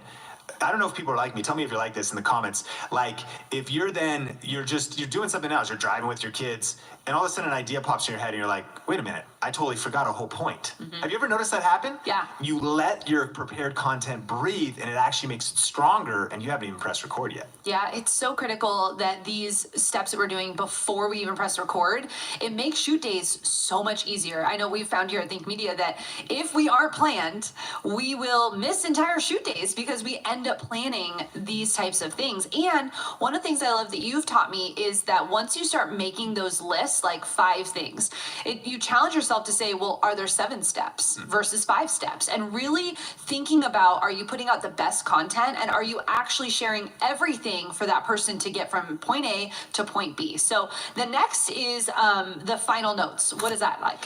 Yeah, so now think about this. We've reverse engineered the big idea. We've researched before we press record. We kind of know some keyword research that we've done. We've planned out the general title. We've outlined the video. And now we're looking at it and saying, okay, what is it missing and what else would make it stronger? These are things like, should there be any calls to action? And this is sort of a deeper concept we teach in some of our training programs called like circular video virality. If possible, in the middle of the video, if you teach a point, do you teach that somewhere else in another one of your videos?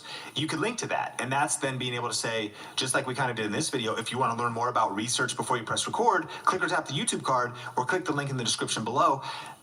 If I have this written in my notes. That's a call to action that happened during the last phase of, okay, that's a final note.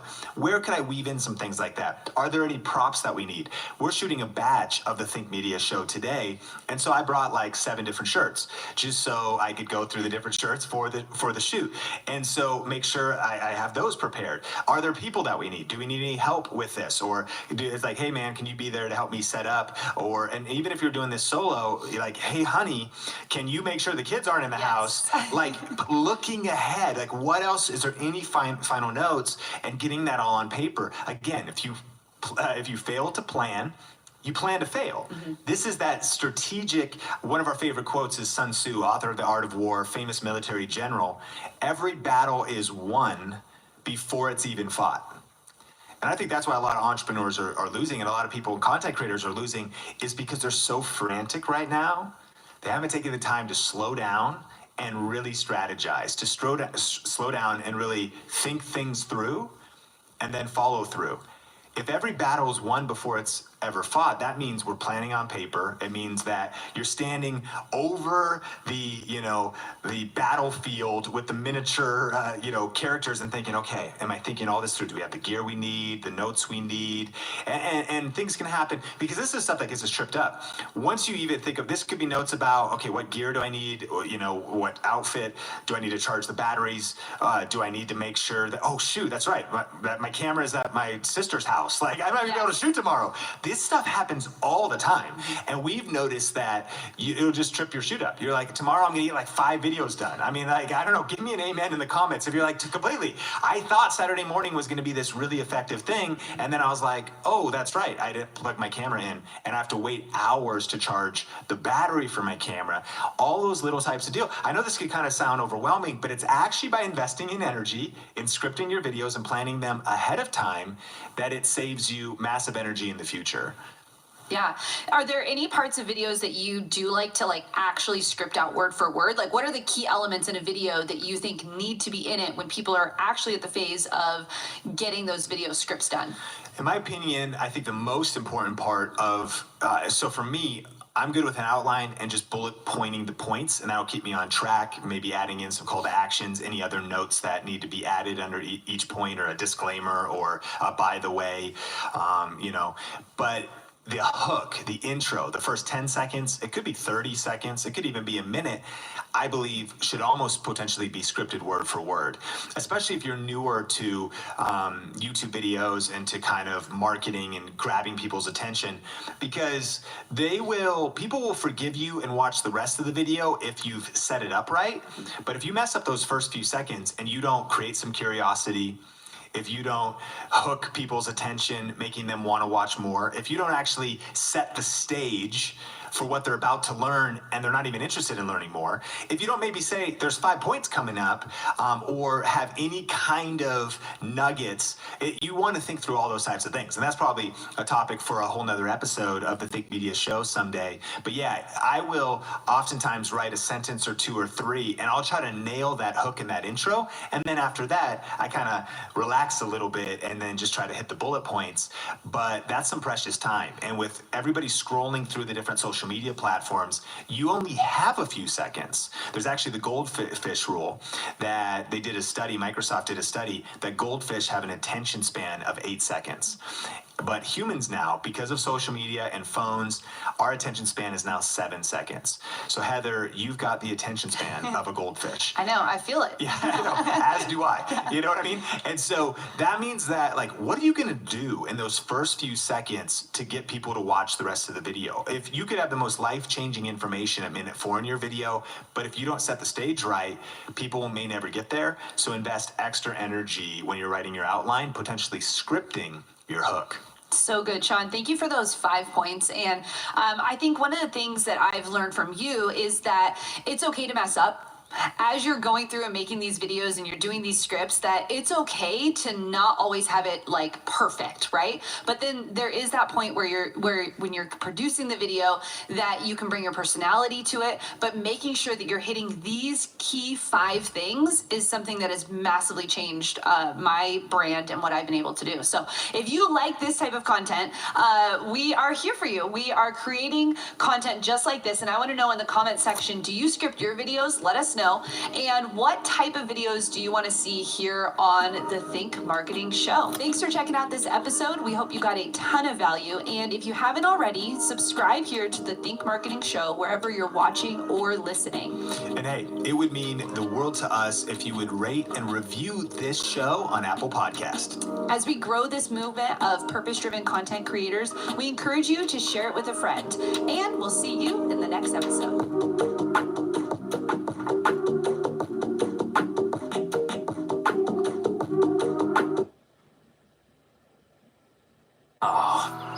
Weeding is the worst. But now, there's spruce. You'll see visible results in 1 hour and dead weeds in 1 day. And it's safe for use around people and pets. Spruce, the new hard-working, worry-free weed and grass killer. Spruce!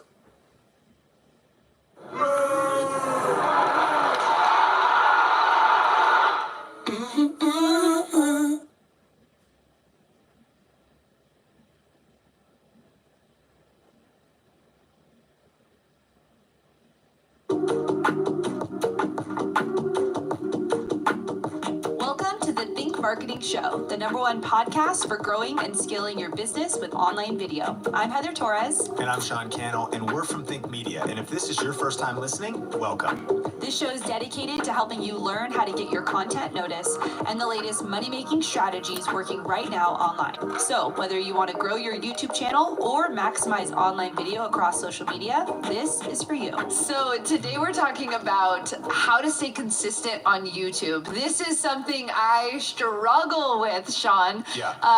And like, to be completely honest, it's because I use the excuse of time.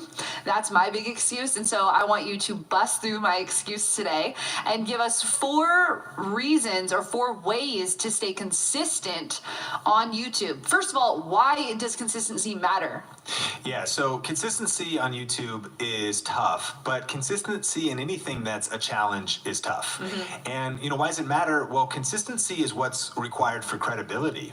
Consistency is what's required for building trust.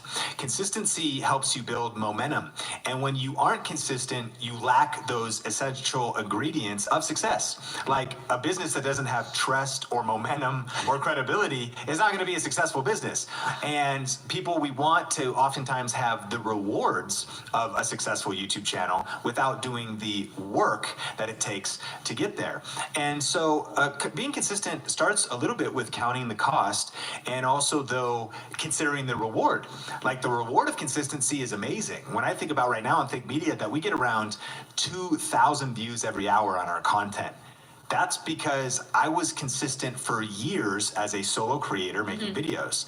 And then now, as we've built up a team and scaling our company, we're even more consistent. We're in the middle of a 3-day, 10-hour-a-day batch shoot day, which we're already kind of getting into tips, to get as much content as possible so that we can stay consistent for months to come in other areas of our business. And so consistency matters. And tip number 1 is actually, you just have to decide to actually make YouTube a priority. Focus on the reward and think, what would it be worth to you to have 2,000 views every hour? It doesn't have to be that many. We were talking with Omar and the Think Media team, who helps a local business that is a lash company that is crushing it. And they were getting, as they were starting their YouTube channel, they were getting 50 views an hour. Then 500 views an hour or every couple of days, 4,000 views every couple of days for their local business that has a couple lash, stores. Not only where they're doing lashes, but they're also selling lash products online. And then they also are doing workshops to train up lash artists. Their podcast is building momentum. We have a whole thing from Grow with Video this last year on video podcasting, and that's one of the things he helps them with.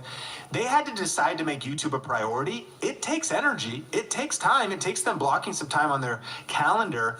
But it's really, the question is not an issue of whether you have time or not. We all make time for the things that we prioritize, that actually matter to us. And so the last thing I would say is that it's a mindset shift from dabbling to dominating. I think that a lot of us, when it comes to YouTube, we just are dipping our toes in the water a little bit. We're like, oh, okay, let me just kind of drop a video, see how it does, then focus on some other things. Okay, let me do some. We actually haven't made the commitment, the decision to really say, come hell or high water, I'm getting a video out a week.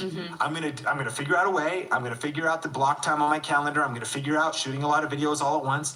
I'm gonna dip into my resources. I'm gonna spend money on staying consistent, whether that's hiring a babysitter, or whether that's hiring a videographer to help you, or whether that's paying for something else, renting an Airbnb for a weekend to shoot a bunch, like by actually just making the decision. And what's amazing about the human spirit, what's amazing about what we are capable of, everybody watching and listening to this, is that when we do make a resolute decision, we will find a way. That's why the phrase is, where there is a will, there is a way. You got to will it. You got to decide, and you got to commit. Whew, I'm already feeling convicted. I'm ready. I'm ready to dominate. All right. So number 2 is, like you said, dedicate resources. Man, this is a struggle sometimes. We hear this a lot in our community. We have business owners who are making 6-7 figures and trying to do video on their own. So tell us about how to stay consistent by dedicating resources to YouTube. Yeah, I think that one of the blocks, there's 2 sides of this. Some people that watch Think Marketing are in that side hustle season. And so their biggest resource they have is time. So they're trying to do it all. They are cook, bottle washer, janitor, they're doing it all. And then on the flip side, though, there are those, and it was crazy. We had a bunch of people come to Vegas recently to our mastermind that are doing multiple six figures a year, high 6-7 figures a year, and they're trying to learn video editing. And it's like they've got a core competency. They are terrible video editors. They've never done it in their life, and they're trying to add a new skill set. If you need to do that, then you got to do that.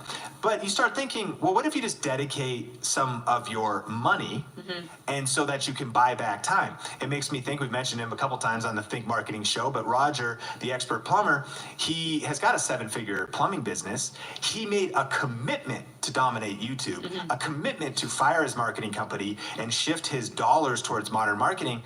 YouTube is free in the way he's using it, but what he did was he hired basically a full-time person to help him focus on shooting that content and editing that content. The resources could be anything. You need to dedicate some time. You need to block time on your schedule. When Omar's working with the lash company that he helps, they still have to, in their busy schedule, block the time to sit down, record video podcast episodes with him, invest in preparing that content. It's not just the money, it's the time, the energy, the mental resources, but the payoff is invaluable, but they got to dedicate that time. You got to dedicate the resources, you got to dedicate the energy. My wife, was talking to a young entrepreneur couple, and she was actually just kind of talking about our side hustle season. How do you do it? What do you do when sometimes you don't get to see Sean every single night of the week or whatever? She's like, well, I do get to see him. He works from home, and even he would come home every night, but because we had a dream for our future, he had to put in work after his day job, he would come home and work on his dream job. She's like, how are you okay with that? Because we had a vision for our future, because we were willing to sacrifice in this season, because we said, this is going to take some of our resources. That's time. Is it going to take some of our relationship time? And when it's come to our marriage, even those seasons, you can still go on a date night people got so much more time than they realize they have. You can still go on a date night, still take Sunday off, take some time off on the weekends. You don't have to watch 6 hours of TV when you get home. And some people are like, why don't I even watch TV? You don't have to play 4 hours of Fortnite and then watch YouTube for 2 hours and then complain to your sister for another 2 hours. You get to choose what you're doing. You can put some of those blocks of time into creating content for YouTube. So whatever is your resources, you got to get the time on the calendar. You got to figure out the money. And it comes back to knowing that the payoff is there when you invest in something wise for growing your business like YouTube. There is a return, but not if you don't put that investment in. In celebration of the launch of this brand new podcast, we're giving away 2 tickets to our annual conference, Grow with Video Live, a $1,500 value. All you have to do to enter is make sure you subscribe, leave us a review on Apple Podcast, and then take a screenshot of your review and go to thinkmarketingshow.com for the rest of the details. Yeah, so tip number 3 is really putting in that work. So talk about that. Yeah, so then you got to dive in and start. Yeah. And when it comes to staying consistent, the journey of 1,000 miles starts with a single step. And so I think for some, sometimes we're not inconsistent because it's not that we don't believe in it, and it's not even that we're unwilling to spend our time or our money. It's actually that we're still kind of stuck in hesitation mode, in analysis paralysis, in overthinking it. We're kind of stuck in our own heads. And so you got to just punch fear in the face and start. And just start posting videos. Like we've often said, your first videos are going to be your worst videos. And I think that's where we get held back as influencers, as leaders, as business owners, because we're like, man, I know, I watch this person who's been doing it for years, and I'm not going to be that good. Well, of course you aren't. Nobody who starts anything is great when they start. You have to be willing to suck at the start. You have to be willing to be imperfect and practice in public. And I really feel like creating content on YouTube is kind of like going to the gym. Same thing. The decision, number one, to get in shape is something that you have to make, and not just like, oh, it's a New Year's resolution, and by the second week, we've all done that, and then there's no results a month later. You actually decide, no matter what, I'm gonna do this. And then you're gonna dedicate resources. I'm buying the gym membership. I'm actually going to put time to work out 3 days a week. But the next step is to actually show up to the gym and start lifting something heavier than what you've normally been carrying around. Problem is, when you first walk in, it's the worst experience ever. Clearly, I have not actually been to the gym very often. I do run a lot, but that's why things are scrawny and I'm not like actually lifting anything. Therefore, but when I have been to the gym, there was one time 2 years ago, Fitness 19, a few blocks away from here in Vegas, and I had this low dollar membership. By the way, you kind of get what you invest. It's like a $19 a month membership. That's why I stopped going back, and I didn't even cancel it. I was like, oh, well, just $19, whatever. But when I walked in there, I was like, shoot, I don't got any of the cool swaggy workout clothes. I'm kind of flabby. I'm out of shape. If I even try to lift this weight, my arms are gonna, and I don't know the form right on these machines. It sucks. You're not strong yet. You don't have the momentum yet. You don't have the confidence yet. You don't have the form yet. The same is true for YouTube. You got to just dive in and start. And everybody who either has put in the work for physical fitness or hasn't still understands that that's the way the process works. That if you keep showing up a couple times a week, 3 months later, 6 months later, 9 months later. Now I think about in running, I was like, when I could barely run around the block. Now I'm like all custom shoes and like I just finished a half marathon after like doing a 2-day seminar and and it's just kind of become part of my life because I've grown into it. You got to just start and you will get stronger as you go. It could seem overwhelming and heavy right now. You'll get stronger. So just start.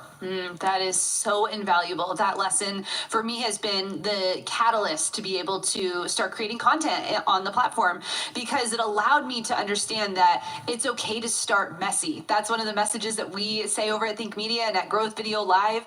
That is so important to just know that it's okay to start messy. And I love how you said you got to be okay to suck at the start. I mean, we're just starting this Think Marketing. We had a plan, but this is going to progress. This is going to grow. And we came to the agreement that it was okay to just start, to just get some momentum, to just get it going. And so I love that tip. And so tip number 4 is, I know one of your passions, which is to never stop learning.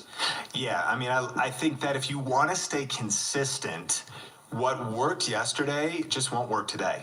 It's like true for everybody. I mean, you're a parent, and you've probably learned that, man, we've at certain seasons we've had some rhythm with the kids. Things have been going well, but then something will change. Always, and every year. And well, hey, that used to work. Why is that not working anymore? Because what worked yesterday won't necessarily work today.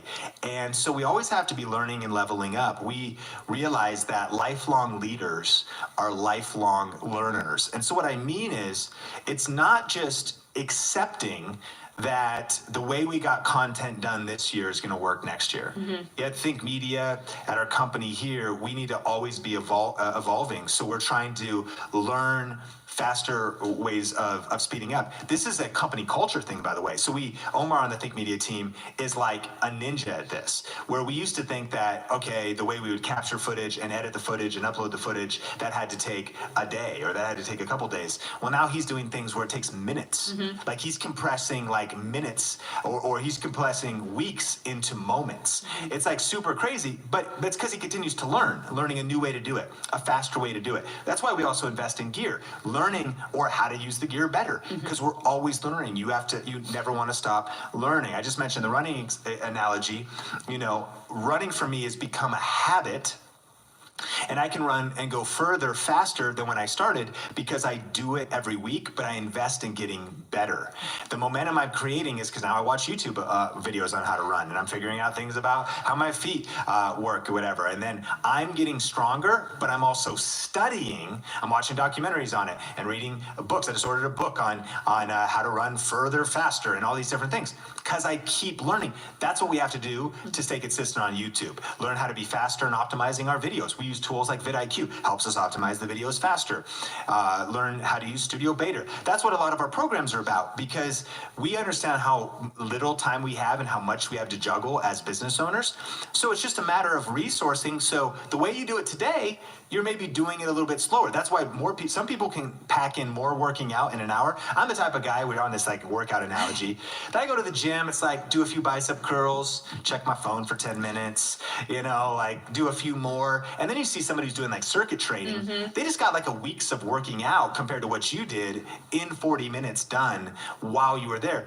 It's the same hour that each person had, but because that person has built that muscle, developed that habit, and continued to level up their form, their breathing, their coaching, you know, taking their game to another level, that's how you stay consistent and go further faster on YouTube, by never stopping learning. That is so good. And if you are ready to dive in, if you're ready to go deeper in your knowledge and you want to be consistent on YouTube, I encourage you to check out our video marketing conference that we have every year here in Las Vegas. You can go to growwithvideolive.com. Sean, like, give us just a snapshot of what's going to be happening this year at Grow with Video Live. Yeah, this year at Grow with Video Live, it's 2.5 days, middle of the week in Las Vegas. So it's a Tuesday, Wednesday, Thursday at the Sahara, which is a super cool hotel. They just remodeled the entire thing. We've got our conference center locked there, and there's going to be some incredible guest speakers. And it's going to be, we're just excited because there's a lot of great video marketing conferences out there, but nobody that's kind of coming at it with the approach that we have. And that is, we want to bring you the latest and best strategies. But here's the big key. We want to avoid overwhelm. A lot of the things we noticed in some conferences is that they've got 30 speakers, 45 speakers, 65 speakers. And you can come away with like, wow, I learned a lot, but what am I supposed to do next? And so we curate the entire schedule because we are so passionate about complexity is the enemy of execution. Like when you're just overwhelmed and you have too much information, you end up doing nothing. That you get the right information, the best information from proven experts, but not just the information, also the mindset. And I think that's something that we just care about so much here at Think Media, and that is that, you know, what we've learned from studying psychology, that actually success is about 20% the tactics, the strategies, the how-to, the map, and that's an important 20%. We have so much content and energy we devote to that, but honestly, success is about 80% the actual mindset of taking action. And isn't that true?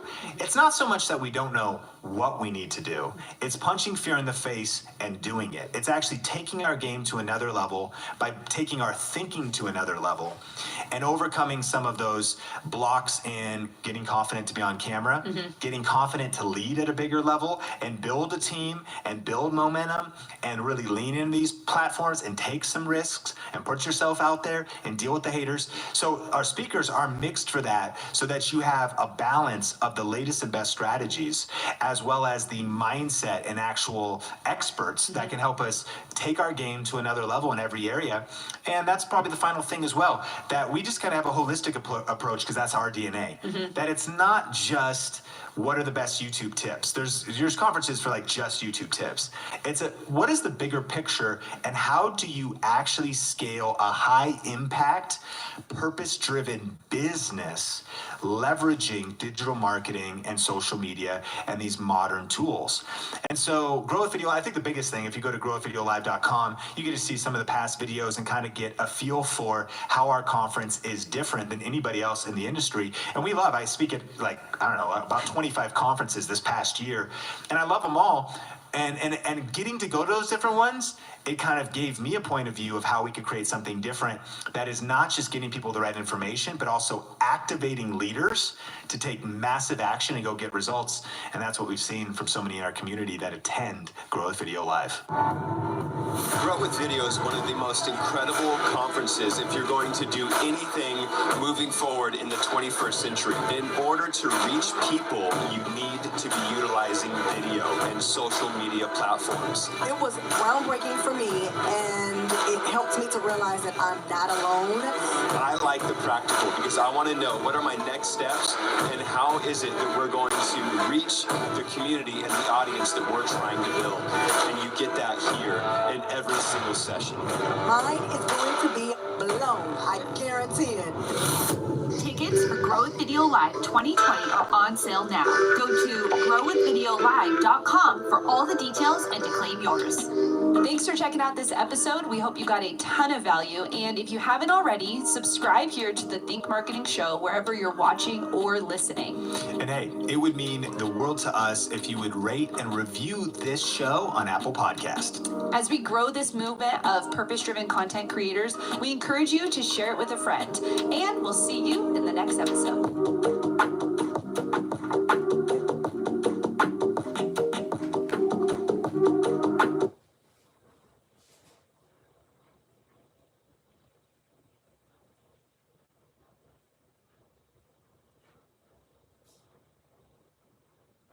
Every single day, from every corner of the world, there are over 3 billion people typing into the YouTube search bar. Things like how to train my dog,